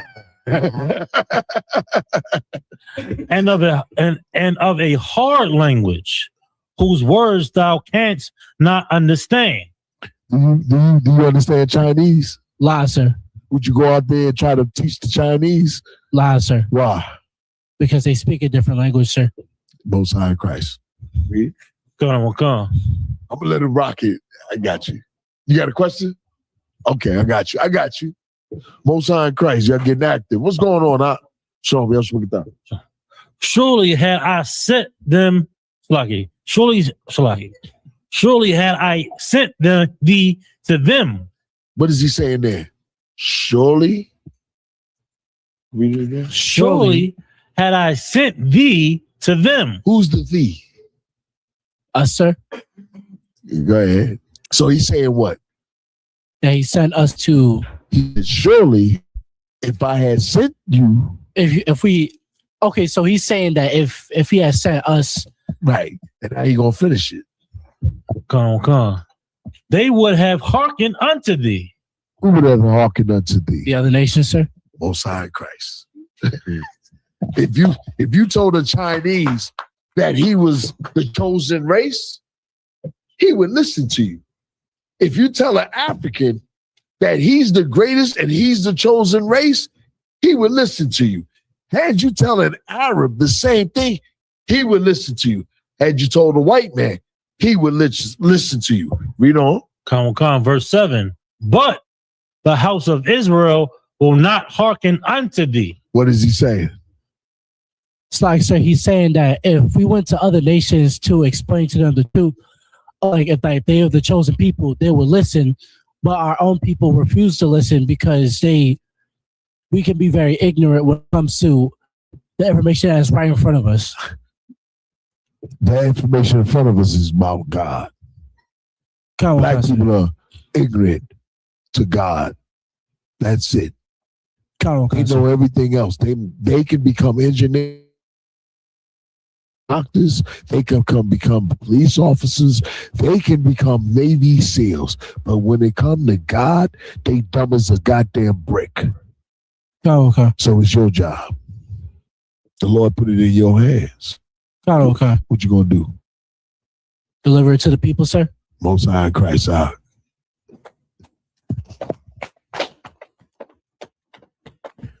I got more. Keep the mic. For they will not hearken unto me. For all you hear what the Lord said? The Lord said, even if you sent them, they ain't gonna listen to you, and they will not hearken unto me. Ain't that a rough job? Sir. Go ahead. Come. For all the house of Israel are impudent and hard-headed and hard-hearted, Slaki. Right. Impudent is like stubborn, arrogant. Like with their ignorance, they arrogant with it. Oh man, you believe in that white man's Bible. Oh man, I don't, you know what I mean? They'll start disrespecting the Bible. Oh man, that's the white man's Bible. That's where it says a slave obey your slave master, which is not the correct term in the King James Version, but that's what they say. Meanwhile, they're the same goddamn. They more of a slave than you are. You're more free than they are. Read on. Verse 8. Now I'm gonna let you break this down. Behold, I have made thy face strong against their faces. Why did the Lord? What is it saying there? And then why? I've what? Made thy face strong against their faces. Read it one more time for him. I have made thy face strong. The whole thing, so he'll get it. To verse 7? Nah, just 8. With the face. Come. Behold, I have made thy face strong against their faces, and their forehead strong against their foreheads. Verse 9. Hold up. Now, he's getting there first. He's going to yes, sir. So just let him know if you need to read. So I got the understanding. Oh, you bold, ain't you? Oh, sorry. Yeah, that's what we need. He's saying that when we teach to have like not only like the determination, but the fierce countenance. Is that the right word, sir? To come about it. Because say it in a street terminology. I'm nodding in front of your camp and you speaking, but I'm looking at you nodding. Sir. So he gave us the and look. I'm looking at you like. Sir, he gave us not only the look, the strength, the confidence to speak. Because when we speak, we're speaking out to our people rather than going and hiding in our houses and speaking to our own families, because we're trying to bring back our people to the law. To Allah. Y'all always run back to law, statutes, and commandments when y'all out there. Read it again. Just to what he's saying. Listen what he's saying. Hold on. Just listen to what he's saying and visualize it. Behold, you out there at camp, right? And you speaking, but you looking at the men out there that actually don't like you. Read. Verse 8. Behold, behold means look. That's what it means. Like, look. You ever say, yo, man, look, man. Go ahead. I have made thy face strong. What did he do to your face? Made it sir. Made it why? He made it strong to not only show that we're serious about what we're doing, but you getting it. Go ahead. No, I'm gonna finish it then. Okay, sir. Keep what you just said. He made our face strong. That you said we are serious about what we doing. Read. Against their faces. Why against their faces? Because we're serious about what we're doing and we're not unsure about what we're doing, sir. Say that again. Because we're serious about what we're doing and we're not unsure of what we're doing. Well, why did he make the last part? The first part is right. But why did he make their face that way? Because they do not know what they're. Well, why would he make their face like your face? You ever be at camp? You ever see somebody do this? Come on, sir. Why do they do that? Come on. Get the mic. Pass the mic. Let me get from the young man. Let me get the young man. Salaya, sir, it's basically, you know what I'm saying? So somebody why they make those faces for real to try to get you off your point, and the Most High is letting you know that he give you that same seriousness when you're out there speaking to him. You're almost there. I gotta let the old let one more young brother. I know y'all probably know because y'all done probably stole some packages and all that stuff. Let me get the young. Y'all probably been locked up and all that. Go ahead. Like it, so you wouldn't show while you're out there and you're speaking and they showing that face. The Lord made your face strong so you don't show uncertainty when you're speaking to them. Say it plainly. Concert. So you don't. See, remember, these are the streets. Remember, I'm just some dude like looking at you like this. God. So you standing firm in what you're saying. That's cool, true. I understand that. But why is he telling you that you're going to make your face as firm as my face? Why? So you two can have an understanding. He don't like you. He don't got no goddamn understanding. You almost there. And I'm going to get y'all there. Read it one more time. I want you to know. Hold the mic. I'll give you another chance. You know what I mean? Like, this is the interaction that should be in class. You know what I mean? Like, brothers is trying to, you know what I mean? I know y'all probably know. I'm going to be mad if y'all don't know. You two old heads. Come. Behold, I have made thy face strong against their faces. He said, I made your face strong against their faces. So if it's against their faces, they don't understand you. What are they are? They're what? They're against who? You. Yeah. Me, sir. So read it one more time. I have made thy face strong against their faces. Why did he do that? To make us strong against them, sir. Why? He did that. But why? Because the Lord. Yes, sir. And thy forehead strong against their forehead. And he made their forehead strong. No, your forehead against their forehead. Strong. Why? Think. I lost it, sir. All right, I lost it. Give it to the next young man. I want some of these young brothers. I know y'all probably know. Let me give him a chance. Let me give my man that love to talk. Like, yes, sir. You gonna train him, man. He got a voice, man. I can imagine what you do with him. Like, yeah, if I made sure he made our face strong, so that so like we not punks, like we not punked out by them, like we not gonna get bullied by them, like we not gonna get bullied when we got the Lord with it. I told you like to talk. Hey, we gonna get you on the mic. You better be coming to camp. Most High in Christ, man. Most High in Christ. That's a duty officer, right? Yes, sir. Yeah, and that's what he's saying. The Lord is with you, and he said they're gonna give you crazy looks. But what you don't understand is you just being normal on post at camp, trained the way you've been trained, they're going to have a fear of you that you don't even know about. You're going to be like this.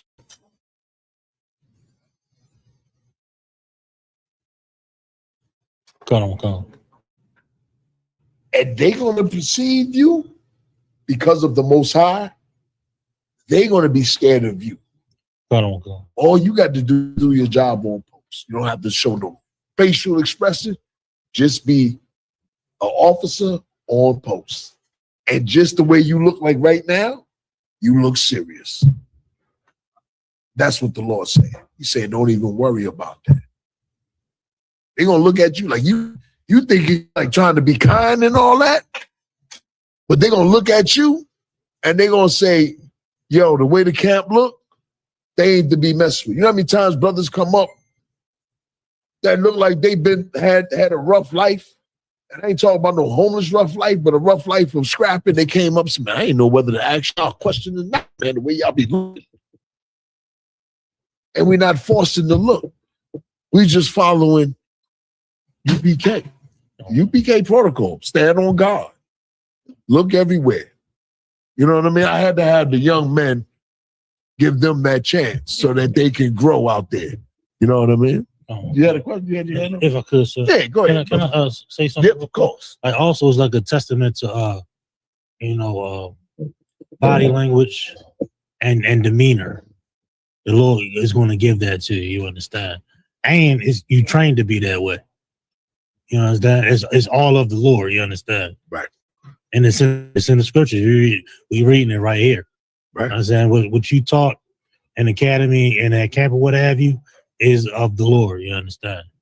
It's body language, it's demeanor, it's sternness, it's firmness for the truth. Everybody understand? Right. And listen, the way y'all dressing, they gonna look at you and they gonna know, yo, these are some weird dudes, but they ain't smiling. They look at you. Come. But in your mind, you watching this nigga with his big mouth running in his mouth the whole time. You know what I mean? And you trained. You know what I mean? Y'all done learned Hebrew Academy. So you definitely trained. You know what to do. You know what I mean? You know what I mean? So just keep doing what you're doing. Let me get him because he had his hand up. Okay. So I want to add that fear that you mentioned that they have when you serve out your job. Even like a fear, like when you're in the world. You're in the world and you're on the corner, you're selling dope. It's a different fear where a brother don't want to approach you. But that fear they have, it's like a righteous fear they have of us when we serve. They do want to approach. They be intrigued by looking like, why y'all look like that? And they want to ask questions. Right. God. And that is the ones that want to know. But then there's the other fake dudes that want to perpetrate and then they stop. And you'll see it. There you go. Come. Verse 9. Yeah, you can. Come. As an adamant harder than flint have I made thy forehead. Fear them not. That's what he made. When you go out there in the camp, the Lord is with you. You trying to keep righteous in everything that you do. You trying to obey the Most High. Not at camp. When you at home. When you with your red. You know what I mean? How you treat your brother. You got an art with a brother. You go to him, you bring him to counsel. Everything gets squashed. Everything gets dealt. You know what I mean? It's to make you stronger together. Brotherhood, man. You know, I joked with y'all today. I was like, yeah, that's what I'm talking about. Brotherhood, man. And here's the real deal. I'm gonna let you finish that. Yes, sir. I gotta go ahead. If I could, sir, real quick on that. That scripture is so heavy, right? Because number one, it tells you that the Lord didn't send Christians out there. I mean, the brothers is going out there, they're going out there with hard faces because they got to match the people the Lord sent them to get. So it also tells you who the Lord sent them for. I mean, so that's definitely a heavy scripture, sir. Yeah, I always used to think about that scripture. When I saw that scripture, I always thought about it. Damn. I said, no wonder they try to look all crazy. I was already crazy, but I'm just saying. And I realized that dudes be doing a lot of looks, but they don't make that move, which is a good thing on both parts. Because the mission is for us to keep teaching. You know what I mean? That's the real mission. That you don't let a dude come up with some crazy nonsense. But go ahead and finish reading that. Come. Again, start over again. Yes, sir. Verse 9. As a adamant harder than flint have I made thy forehead. Meaning this, he made your forehead, your looks, made you harder than their looks. No matter what kind of looks they think that they giving you, and you like this, and looking at them and going back and forth, the fear of the Lord is on them. Not the fear of you, but the fear of the Lord is on them. Right? Fear them not, neither be dismayed at their looks, though they be a rebellious house.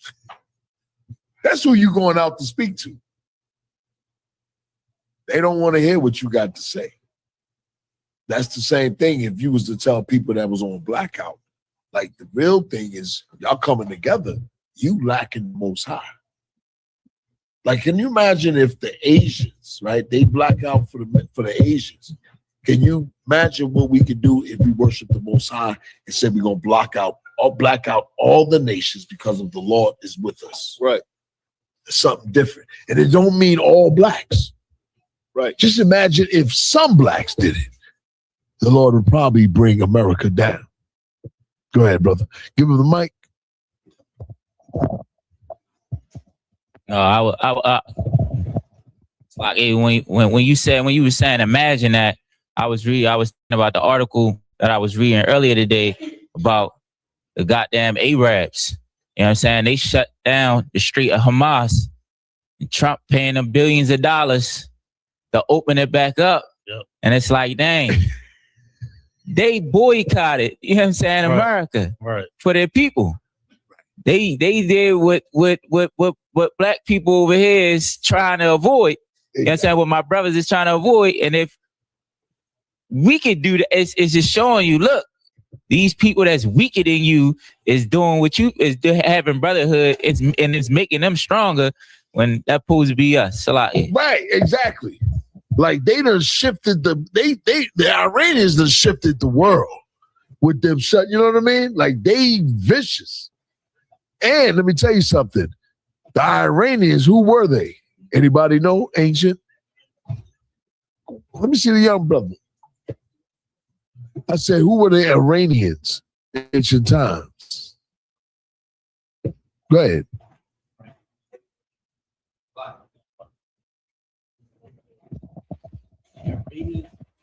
What'd you say? Go ahead. I'll let you go ahead.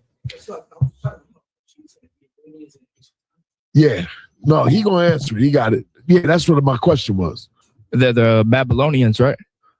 Wait, because another part of the Assyrians and then they're you in the region, but they ain't them. I know you know. Let the young 50s know. You know what I mean? Let the young 50s know. You know what I mean? Yes, sir. If I may, I was going to say the Assyrians. Y'all in the region. Ishmaelites. Now you guess it. Right. Oh, okay. The question was, I read you. Can I give him a hand? Go ahead. Yeah, you go ahead. Anybody seen a movie on it? They cast the Greeks. Was it the Greeks? You ain't got the cast on white folk was fighting. Yeah. So it should give you a small hint. It's almost over. What time? Go ahead, y'all try again. It's like so you said what the Iranians in ancient times, sir? Yeah. Say that again. Put the mic up so people can hear. It's like you said the Iranians in ancient times, sir. Who were they?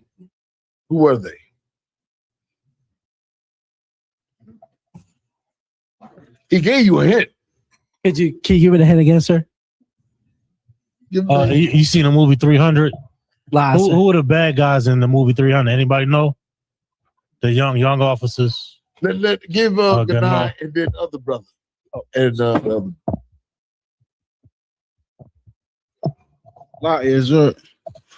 you talking about they was the Greeks and then the Persians. Which one was the bad guys? Well, I ain't gonna say the bad guys. Who was the Iranians?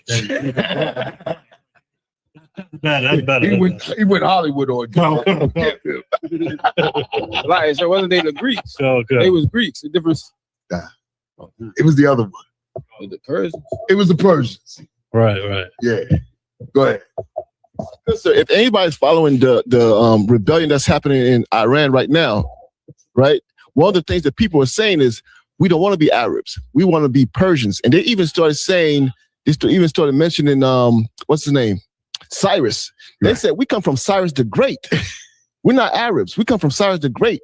So like you said earlier, Islam took away their culture and made them Arabs. Now, what's the next question? My next question is, who is Cyrus? Right. For the young officers.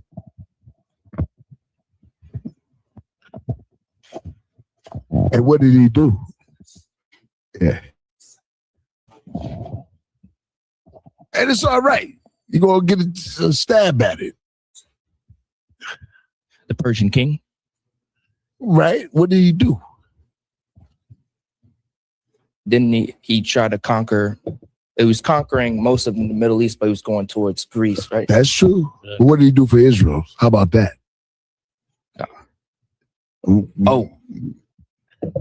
gave us back. He let us build Jerusalem. Most High in Christ. Most High in Christ.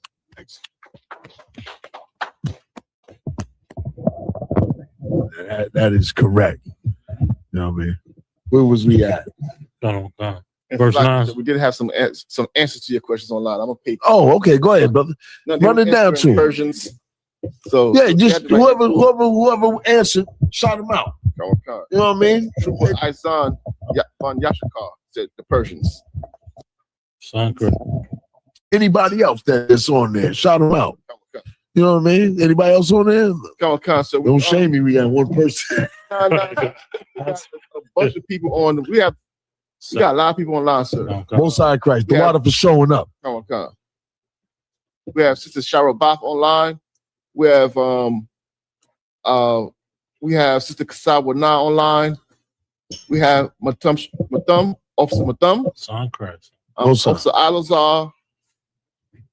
Matkwaya, One West. Right. I'm Princess Izarma.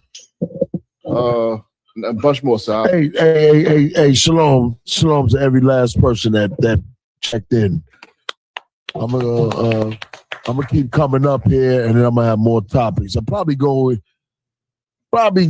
shortly. I don't know when, but I'm gonna go into the book, Josiah Henson. You know what I mean? Which is what a lot of black people try to rave about because they try to downplay the word Uncle Tom. Uncle Tom, calling somebody Uncle Tom is the right terminology to, I would say, degrade a sellout. Right. Like, I'm not changing that.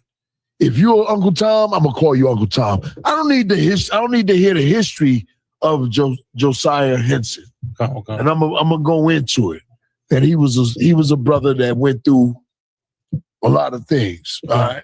But I'm gonna try to stop some of these internet lies that people have been pushing. You know what I mean? Like that's the real deal.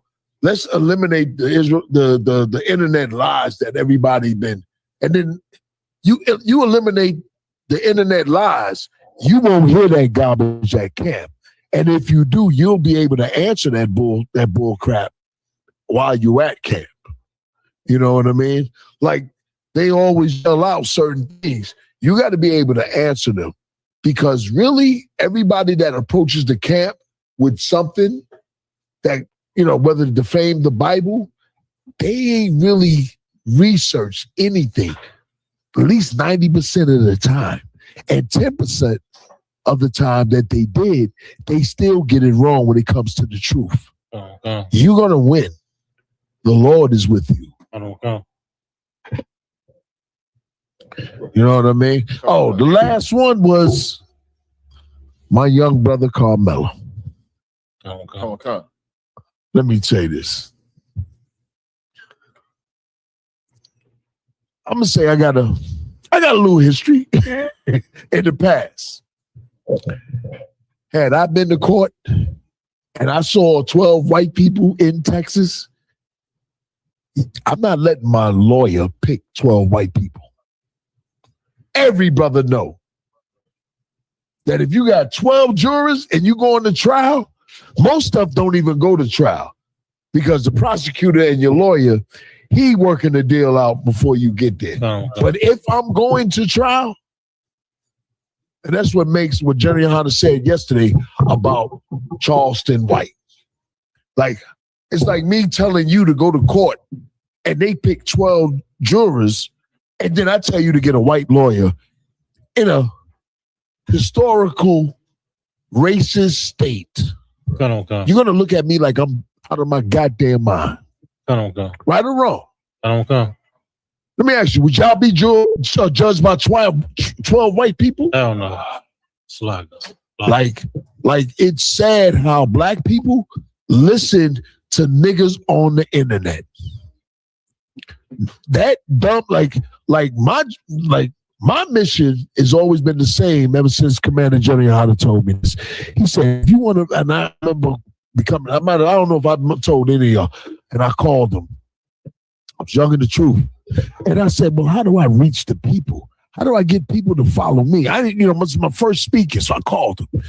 And he said, if you want black people to follow you, you got to bring down the people that black people follow. Right. That's it. That's your mission. Everything online, they are an enemy to God. You want to help black people destroy the nigga that he's listening to. It ain't gonna work. No way. I'm just telling you, it's not gonna work.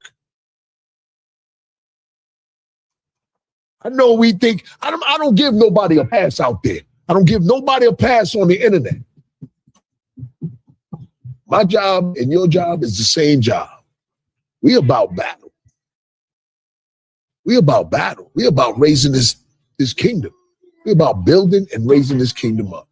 Like, if you wanna like compromise the truth, and I see it, I'm gonna get at you. I know it's right. I'm not compromising. I'm not gonna tell some brother, yeah, well, Israel is technically in Africa. I don't compromise that shit. You might. If I catch you doing it, I'm gonna check you on it. God don't go by tectonic plates. You understand that? I just seen Israelite groups compromise. What the hell I need to compromise if I got the truth for? Nah, I stand on mine. Always have. It's the way General Hunter brought me. He stood on it and kept the truth. What the hell do I need to compromise with another Israelite group? Yo, stand on it, man. I know y'all, some of y'all may be like, yo, but over time, you're going to say, damn, you know what? Johnny Hunter been standing on the same. You ever see a brother stand on some real shit? Well, I'm standing on some real shit. I don't want to come. Straight up. I've been here over 20 years. I ain't seen nobody confound us. Right. I'll take a 50 and he'll smoke a goddamn preacher. I don't want to come. Straight up. Straight up. I ain't never seen a battle loss. people be trying to they get online and they no you got beat and all, and you look at the video and say, nigga, when did he get beat at? What are you watching? This right here, this truth is real. It's champion. It's of the Most High. I know it's hard when you was young, but I was young and I believed it any goddamn way. Jerry Hanna convinced me. Because you know what, like I said before, you know what he said? He said, this ain't something I made. This is something that was given to me. I just kept it. Right. I just teach it. It's something different. Imagine if you learn something, you keep it, you don't change it around. Because you done seen it defeat all the lies in the earth. Like, this is real. Like, what you in here for is real. Keep doing what you're doing, Baltimore. You keep doing it well enough that you're going to increase. You're going to increase. Men. You know what Johnny Hanna used to say to us in a major council? This is years ago. And man, we was low in numbers. And he said, it's going to grow. It's going to grow. And me, the rest of us would be like, yo, okay, that's cool. You know what I mean? All we do was follow orders, go to camp. Show up, bring your camp clothes to work on Fridays. Change up in the bathroom at Starks and come to camp. That's all we do. All we cared about is learning breakdowns. That's all we cared about. Yo, be ready for camp. The next day after Friday camp, we going to Philly. That's all we knew. We knew to follow orders. I follow orders, man. Life became real simple. Real simple. I had no beefs. My problem, I got in trouble when I wanted to do my own goddamn. I don't know. Each time you get checked is what? Why? You want to come up with, go ahead. Yeah. Right. Yeah. And listen, that's right. And I understand it. You know what I mean? I understand it. But when a brother tell you stop doing what you're doing, he here to save you so you can continue to be in the truth. That's all. That's what brotherhood is all about, right? Me to, make sure my brothers is following all orders. All those orders is for a reason. Ain't the law of the Most High for a reason of brotherhood? That way I won't abuse you. Like if I was a camp leader and I started abusing you, would you have loyalty to me? Not long. Not long. You'd be pissed off being around me. You're like, damn, I gotta be around this. Hey. But that don't mean be gentle with y'all. Right. Because I'll be rough with y'all too. Y'all soldiers. You think I ain't gonna be rough with y'all? Listen, I'm gonna tell you, y'all laughing, but shoot. You know what I mean? So, go ahead, brother. Give him the mic. So, hey, Salah, y'all sound off in here too, man. Speak up. Come on, man. Sure. I was just to piggyback off. Y'all don't know I've been working with Sapar to get him back. Y'all speak up. Just to piggyback off what you said. I done curse your captain out. I'm just let y'all know. I done cursed him out. I don't mind cursing you out, but he saved me from cursing y'all. Please, I'll talk to him. Y'all think I'm joking. Y'all see me. You get a different. All right. Go ahead. Just to piggyback off what you said. Haven't I? Calm, General. 100%. Most of y'all, I said you better deal with them. Because I'm not letting it go past me. Because guess who get cursed out? If it gets past me. Just think. You good. Yeah. So I'd rather curse you out. Check it. Fix it. Go. And then we move on as brothers. Go ahead, brothers. Salak here. No sweat, General. Just to piggyback off what you said, sometimes Baltimore need that. That's how we, like, you hear how these little young niggas talk, like young brothers talk to each other. What's up, dummy? Things say like that. Say that again? What's up? What's up, dummy? Baltimore. That's how they say what's up. It's like a Don't word of endearment. Like Baltimore talks the hardest. Like, so I feel like coming into UBK where men are, if you soft and can't take a couple words, it's the wrong place for you. Yeah. Right. Yeah. And don't worry about it. You right. You ain't said nothing wrong. But a soft brother can come in here. He may not stay here, but we're gonna work with him. You know what I mean? But you're right. You're in the wrong place because you're gonna get, you know what I mean? Like, we men in here. We ain't gonna baby no man. We'll help you, we'll guide you, and you're right. And you know, a lot of y'all was listen, he love y'all brothers. He stopped me. Y'all just don't know y'all age. Come on, sir. I tell him, yo, I ain't gonna go into it. He don't. Go ahead, brother. Give him the mic. What's going on, you Rob? Shalom, Yabashim Shabbat, General. I have a question about the Carmelo Anthony case because I really, online, it's too much. You know, everybody's got their own opinions. Right. I'm not a lawyer. I'm not an attorney. I've listened to what some stuff attorneys said about the case. So I was like, well, I wanted to get the UPK's perspective on this. They said that one of the things that hurt. Well, let me give some backdrop, if I may. If you're in the hands of this white system, I think it would have still went the way it did. But I was listening to some attorneys, and they said what hurt the case was Carmelo's parents. Now, I'm not saying yes or no, but they said Carmelo's parents were the one that kind of caused more damage to that case because they said if the father, what's his name, Jeff. But we saw Jeff's real true colors. Right. But they said that they didn't extend no olive branch to Jeff. Like Jeff was reaching out. They kind of shunned Jeff when he would show up. Right. And they said that could sway people of their attitude.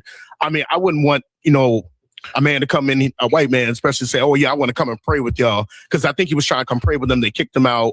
Right. But they said that the way that the parents and stuff acted kind of harmed the situation with Carmelo. I heard they weren't even there when he got his sentencing.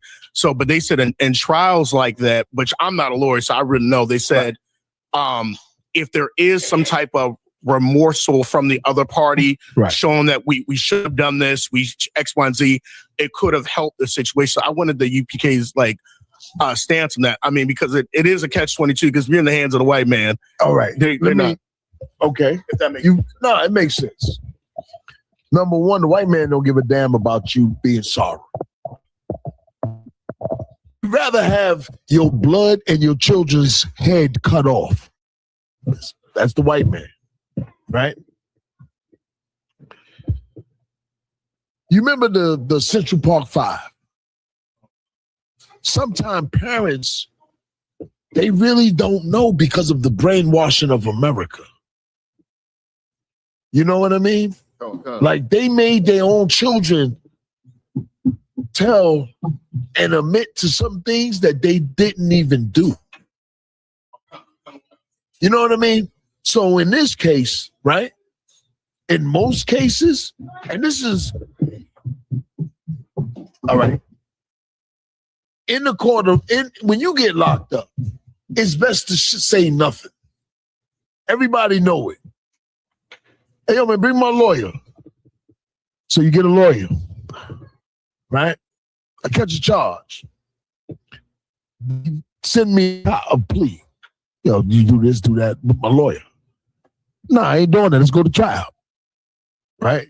I'm just giving you the typical, the basic. Come on. Right?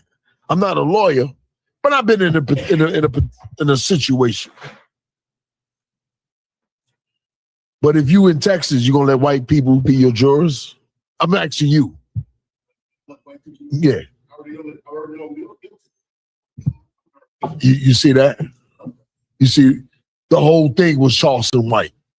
Black people listen to people that's on podcasts, is on them little talk show hosts, all them dumbass bitches and them dumbass black people. Like you never listen to them. Like just same thing with somebody tell you don't take the COVID test. Nigga ain't got no medical degree. Come. Can I ask you one question? Yeah. I ain't got no experience as a mechanic. You wanna let me work on your car? Why? I'm telling you, I can fix it. You understand? Black people, they love, celebrities. Charleston White ain't even a real celebrity. He's just an internet. You know what I mean? He's an internet. And I'm not blaming the parents. I'm blaming at their ignorance. Like, I'm not going to let my kids go in and go to court when even in the law says you're supposed to have a jury of your own peers. White people, your peers? If it had been me, I'm like, yo, you out your goddamn mind. The niggas would have been picking, see a nigga, you fired. He would have went to the, I would have looked at the jury. I said, man, what's wrong with you? I would have just fired him right off the break. Then I would say, yo, man, I would have called, if I was in the world, I would have called somebody and say, yo, man, give me a new lawyer. We're going to do another jury selection. And we're going to do this whole thing differently. That's lucky, General. And that's just common. Go ahead. Also, like during the jury selection process, it ain't a private thing. Right. Like there's a judge there, the victim is there. And then so it will be fair. Right. Whatever legal advice or advice from Charleston or whoever he was talking to, they dropped the ball completely. Yeah, it was a mess. And I agree with Commissioner Jerry Yohana on this stance. Here it is. Charleston White works for the white. Oh, God. He made it an all-white thing. He made it an all-white thing. He got to pay for that. I think his hand was up first. You want to go or you give him the mic? People can hear him. Now I don't know how true it is. I saw something online that the reason that the jury was all white because black folks wasn't trying to participate in the jury. They were stop listening to shit online. I won't call, sir. Because if I don't accept that jury, they're gonna find me some black people. I won't call. But I'm gonna say this: black people don't like doing jury duty. But let me tell you something. A lot of places they do. I won't call. Go ahead, bro. My brother works for the courts. His wife works for the courts. That's how I know. Go ahead. That's a lot. So I was going to ask, what was the population like down there in that area? It was a predominantly white. Your lawyer can request a change of venue. Like it's no excuse. You see what I'm saying? Like if there's black students at the school, there's black people that live in that area. It was revenge. Accepted. This is accepted. It's no excuse. I know it ain't hard. Go ahead. That thug. Go ahead. You pass the mic to that thug. Yeah. One of them jailhouse lawyers. Go ahead. I'm messing with you. No, it's a lot there though. I did pick a jury though. And I did pick a jury. And they had like 100. I told you. They had like, when you pick your jury, they pick the biggest courtroom. And they had like 100 people behind us. And I had a jury team and every lawyer checked the person and they passed the paper down to me. Right. And I had a chance to check and they standing up in front of us. So it might be a lady that say like, I think everybody that do a crime should I think anybody that is in prison did the crime. And I used to be checking them. Sometimes I check them just because I wanted all young people. So I would just, those are your peers. Yeah, I was just checking all old people. But is that, why did you want the young people? Let's keep it 100. Because I felt like young people from Baltimore know what it's like being young in Baltimore. Like you ain't always did something. Sometimes you just did it when something happened. Right, you know what I'm saying? Kamala Khan was guilty. Nah, I'm messing with I'm joking. No, but you're right. And keep talking because that's a heavy point. If I would have checked off everybody in there, they would have brung a whole new set of 100 people in there. 100%. It would have went another week of jury selection because that whole jury selection went a whole week because my lawyer was checking off. My lawyer told me that we trying to get all young people in here and I want certain old people that look rough and I want them to be men. So that was we talked about our whole team. And that's what didn't happen. You know what I mean? Like you got the option. But once Charleston White with his stupid ass came in, all that is dead now.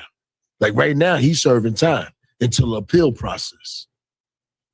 Like the same thing happened here, happened in Central Park.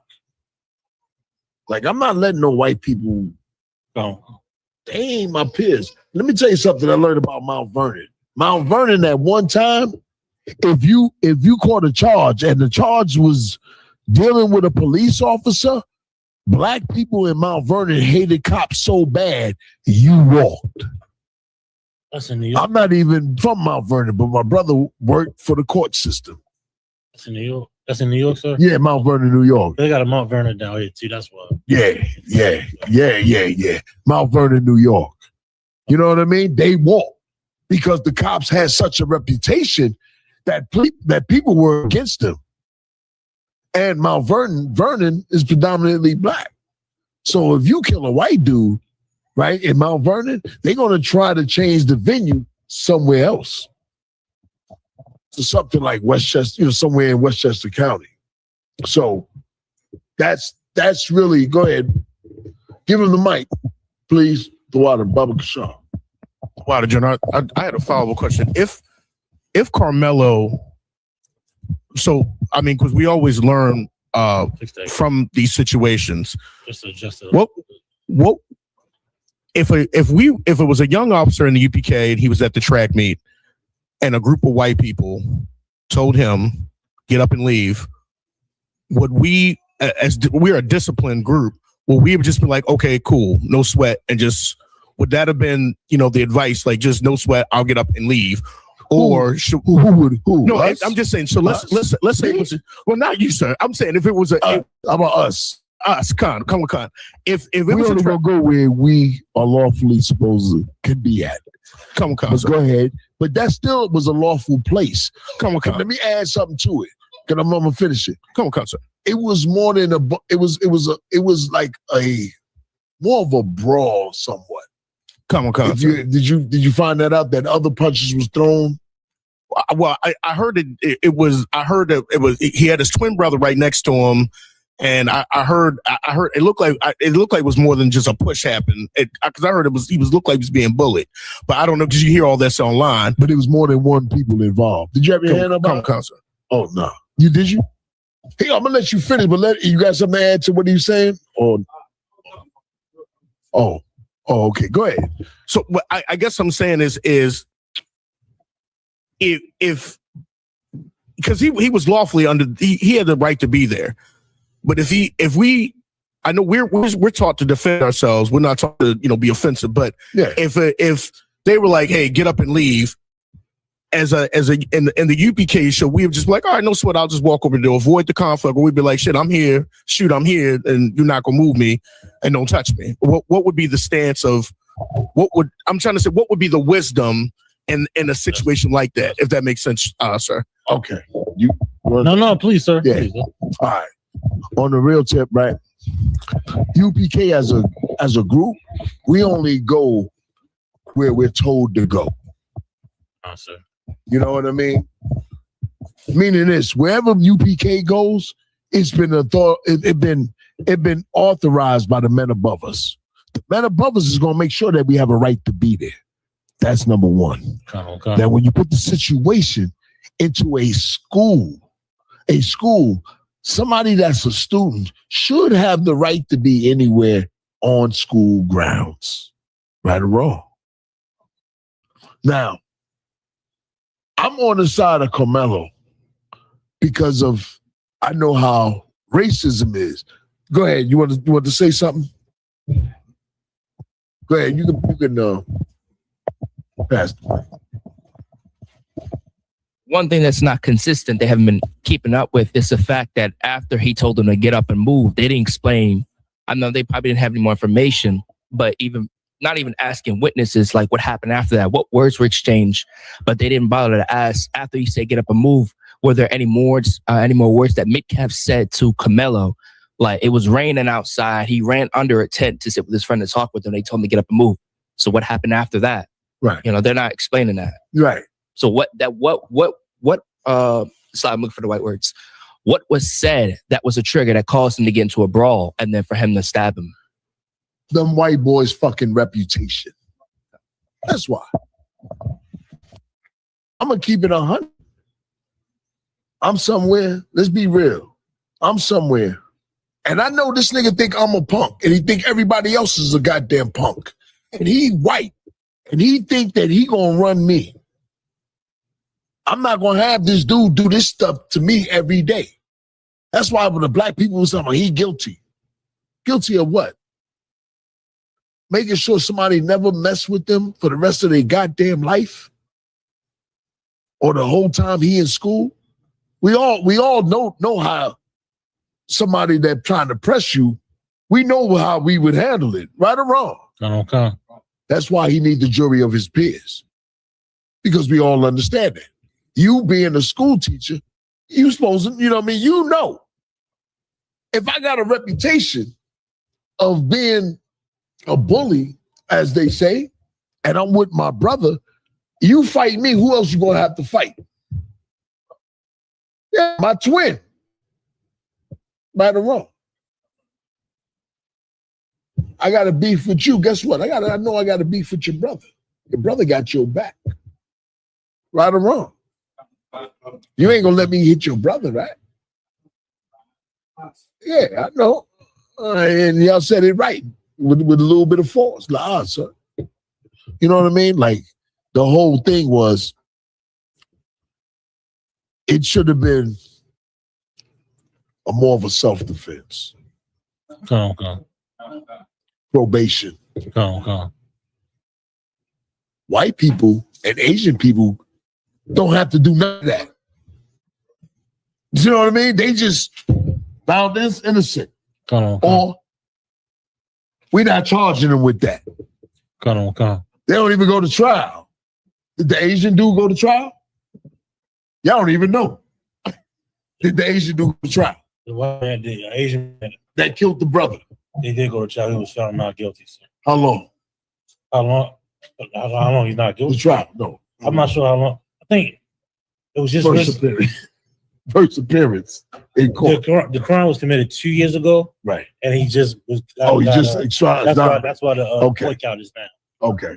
Yeah. I mean, I know that, but yeah, regular cat in the world don't even. Most High in Christ. Who else got their hand up? Y'all can just go ahead straight up because I ain't gonna see you. I don't know if you patting your braids. I had one, sir, if I could, just to add. Right. Just a small thing. Carmelo Anthony, right? What a lot of brothers and sisters is not recognizing and understanding is this. Had he had real leadership, he would have just called a general. He would have called a captain. Hey, so I got a situation here. What should I do? He'll be free. Yeah. He made the boldest decision, but not the wisest decision. Right. Everybody understand. And here we'll make the wisest decision. At camp, we get pressed all the time. Cops, people in the world. People throw stuff at us. They want a reaction. Them white boys wanted a reaction, and they got the worst reaction. He would have picked up the phone if he had real leadership. Yeah. Called a captain in his own, a general in his own. Hey, listen, this is what you're going to do, X, Y, and Z. Cap going to ask him in a second, too. And that's how we operate. That's in our situation. That's why I said at camp, we know what to do. The camp is the most important thing, and the men in the camp is the camp. So if I'm, like, what he broke down is like, it's the white man's school system. It's his leeches. He calls somebody, you be like, somebody call you, be like, yo, go ahead and leave him. Leave. Tell the coach you leaving. Go. Tell the coach, You know what I mean? That's what we would do because we don't care nothing about, you know what I mean? But I understand black men. I understand being punked. You know what I mean? Or feeling like you punk. And being at that age. Whereas, yo, I'm not going for that. I understand that. Now, the way he said it was the prime way that's supposed to have been handled. But me being one of his peers on a jury, that's how I'm looking at it. I understand that shit. He didn't have that on the jury. Everybody understand? He did. You know what I mean? Like, would you know what I mean? Would you make the verdict and say he's guilty? Would you believe he's guilty? Yeah, I can see you now sitting in the jury, in the room with the jury. Nah, man. You know what I mean? Come on. Y'all understand what's going on. Y'all don't understand. I remember years ago, I was, believe it or not, brother was in college at one time. I hate school, that's why. That's why I'm saying that. Few of us know. But I was in college one part of time, very short. And I did a writing on, I don't know if any of y'all remember, on Bernard Getz. And I wrote this paper on Bernard Getz. Bernard Getz was a white man that shot 4 brothers at like 1 or 2 in the morning. And the entire city was saying that it was good that he shot him while they was running away. Anyway, I write this paper. And I'm up in University of Buffalo. I write this paper. I'm in class. Still wondering why the hell did I go to college? Because it's not my thing. And out of everybody, after they all was talking, and all the whites and the blacks was against these brothers, she said, well, I got a different paper. And she says, I got it from Mr. Darden. That was my name. And so she goes in. And as she reads my paper, I'm sorry. And as she goes into my paper, the white people and the black people, now they have a different look of what actually went on. These brothers they was found with screwdrivers.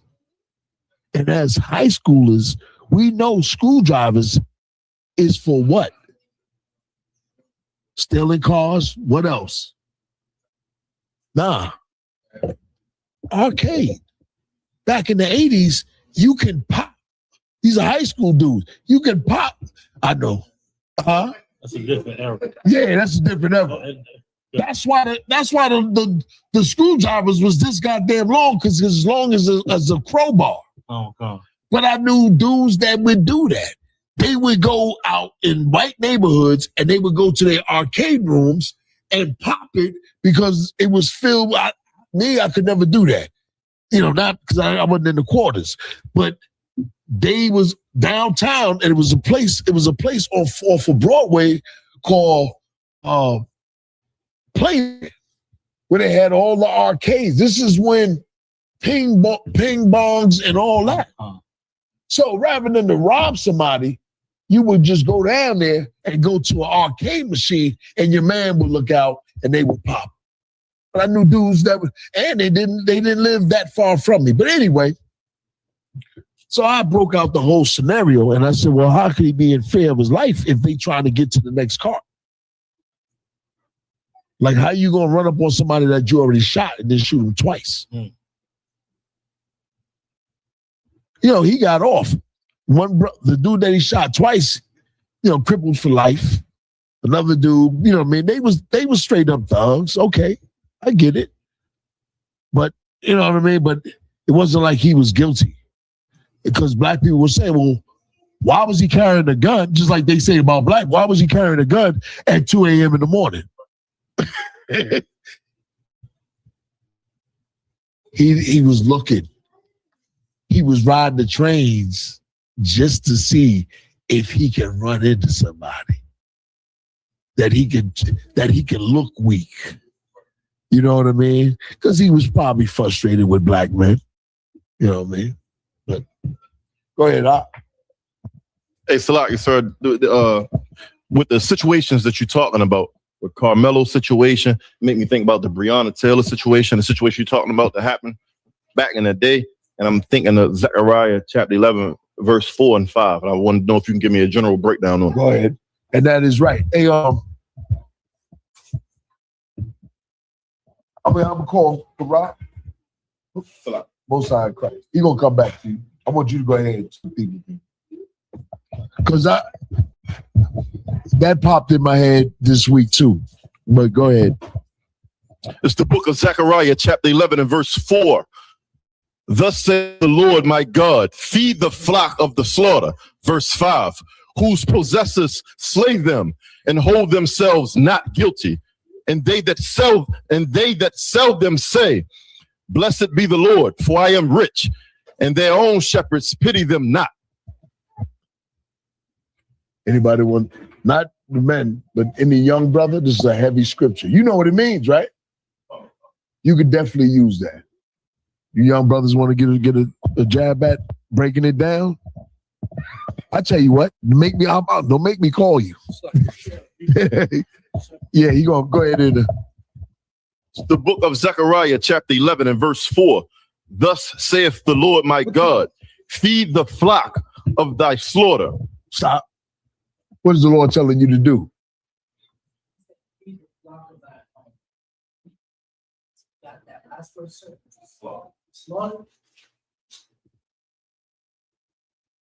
Feed your people that's being slaughtered. Are we not dying? Go ahead. Verse 5. Whose possessors slay them. Who possesses? Right. Who possesses slay them. Go ahead. And hold themselves not guilty. That's the kicker. The possessors that slay you, read. And they that sell them say, blessed be the Lord. You should have went right back to what I said. And what does the possessors say? Blessed be the Lord, for I am rich. No, go up above it. Salah, yes, sir. Read it from the top. Verse 5. Whose possessors slay them and hold themselves not guilty. What are they saying? They don't hold what?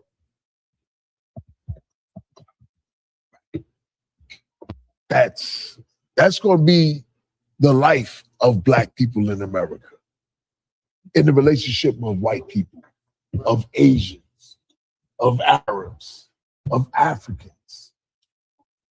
They're going to slay you, and they ain't going to hold themselves guilty of killing you. And that's what happened with Carmelo Anthony. You know? Because they killed that spirit in that young brother. And they that sell them say, blessed. And they that sell them say, go ahead. Blessed be the Lord, for I am rich, and their own shepherds pity them not. Hand him the mic.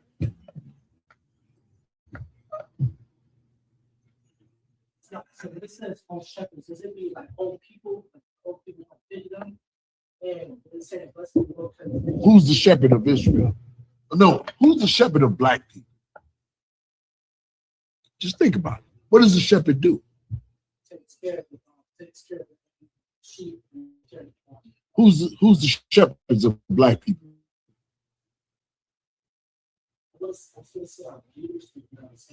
Why not? Why not? They are. They are. That's what you're going to say? Our leaders are the shepherds that is talking about there. You know what I mean? Like they don't care about you. They don't care about black people. Black people been voting, right, for politicians. And black politicians only care about keeping their seat and keeping their pockets fat. Reverends only care about Reverends only care about money. You know what I mean? They ain't gonna hold a white man guilty. That's what it's saying. Go ahead, read it one more time out. So you'll know. It's a hell of a scripture to bring out there. Because what you're telling the people is your own shepherds, man. They in agreement with the white man who's getting rich. They're not gonna hold themselves guilty when the shepherd is the one that's supposed to hold them guilty. That brother is doing 35 years because he don't have a shepherd. Go ahead. So like I was saying, most of the time when it comes to like our leaders to be say that again. It's like so when it comes to the time where our leaders, shepherds are supposed to take care of our people, usually when it comes to like them getting into a serious situation, they will want to sit like they want to be safe in their high seat, so they wouldn't take part in defending them. Right. And most of the time it would be like a bystander thing where they would see it happen instead of like trying to help. They usually just like let go because they assume that just they don't have the authority or something to change the outcome of it. Can I tell you? It ain't that they don't have the authority. They just won't do it, sir. And they ain't a prophet in form, and they ain't trying to lose what they got, which is the relationship with the white man. Sir. Like once you really get to understand about your politicians, you ain't thinking about no vote. You know what I mean? And that's why y'all the shepherds. You feel me? Like you're gonna be doing stuff that you don't realize that is the job of a shepherd. Your donations, you feed your clothes drive, that's the job of a shepherd. Now imagine if we had more brothers and more money, what we can actually do, because it ain't about us. You know what I mean? Like that's why the school is so important. The more brothers you get, the work that y'all doing, man, y'all be surprised. Shit is important. It's important. Don't think the stuff that you doing is that ain't like you ain't really in it if you like you ain't there if you don't really understand. You faking yourself out. Like, yo, listen, I ain't even gonna talk about. I remember Commander General General Muhammad told us, yo, this is way back in the days. He looked out, he working, you know what I mean? He mashed certain brothers off that wasn't working, but they was working in the truth. This is years ago. And he opened a school in Baltimore, and General Yohana was sleeping on the. Not to mention, I done did some work in the school in Philly, and he crashed there. Meanwhile, he done help some brothers with a gas bill that the brothers fucked up. Excuse my language, damn. I'm mad because I was one of them. Like you really don't get what you really in if you about you. Brotherhood ain't about you. It ain't about you. Serious. Y'all know, right? Is it about you? It's about the school. Like you ain't putting forth anything within the school, then it becomes about you and not the brotherhood. Because this brotherhood is trying to keep the doors open for men like you to come in and change so that the Lord would be pleased with us. That's how it works. Like our show of obedience to the Most High is really what we do. We only can grow as much as the Lord allow. We got to be able to school brothers and show them, yo, this is how we do it. This is what Christ is about. Like you can't take on more work or you'll destroy the school. So it's up to us. We got to get ourselves right. How do we get ourselves right? That's the question. Like You're supposed to say, well, how do I get myself right? Or how do brothers get ourselves right? You know how we get right? By watching General Muhammad's class, General Yohana's class, asking questions, right? Following basic orders and going out there teaching people. The more you learn, the more you can fix lives. That is the job of a shepherd. The job of a shepherd ain't so that you can pay goddamn bills at your house. The job of a shepherd is that you can teach other brothers and sisters to do it. Like, you got to lose you. You got to come less important in this work. The work got to come more important in this work. The problem is brothers struggle with that, and I get that. Our job is to make you lose sight of self. Once you clean up even a little bit, you still gonna have problems. You still gonna struggle. But imagine if you can bring a brother out the darkness, a sister out the darkness. Hey, give me that in Luke. I think it's chapter 15 and 10. Like you're gonna have to focus on this. You know what I mean? Y'all like them damn phones. I'm so used to the Bible. You know I'm old school. I'm flipping pages. Every brother, anybody got it? Go ahead, brother.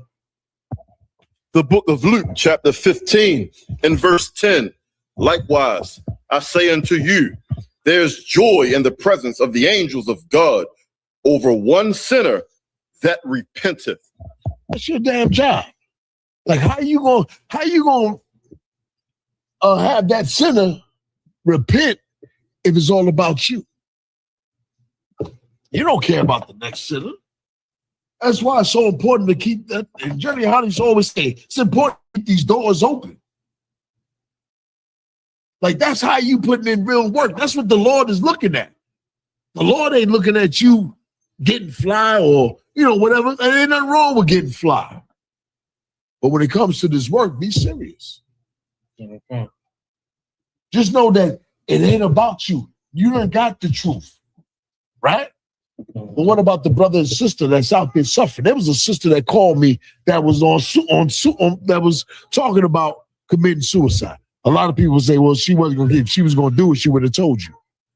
The sister was still going through something, and the thought did enter her mind. I picked up the phone call because it wasn't about me. The brother Bakar, and was it Gabar you? That's the work that people don't see. But who sees it? Yeah. I could be up here all day, all night, but don't nobody know what the work that they did. If you be about it, we'll grow. You want to increase? Be about it. And you know what's so crazy? The ball is in your hand. You either fumble or be fucking juggling the shit, bullshitting around. You know what I mean? No. This is UPK. You got to be real devoted and loyal. And men out there in the world ain't made of that. Straight up, loyalty ain't out there. Go out there. See if there's loyalty. Straight up. Go out there. See if brothers is real loyal. See if you can drop your wallet or leave your woman with a brother. Oh, it's only in here you can do that. All right, let me y'all gonna have me just talk, huh? About 10 o'clock, we're gonna be here. Don't do that. Just let me know, man. Just let me know. Same rule applies to y'all that applies to me. Yes, sir. If 9 o'clock came, just let me know so I can let these brothers go. You know what I mean? I ain't nothing really. I ain't nothing special. Till you do something wrong. All right, let's close it out. Yes, sir. You can go ahead and call it. And just one salute. One courtesy salute, man. Israel Mayim. One courtesy salute. The teacher, the Israel Mayim Shabbat. Mayim, Barak. How about Shimmy on Shabbat? Class dismissed.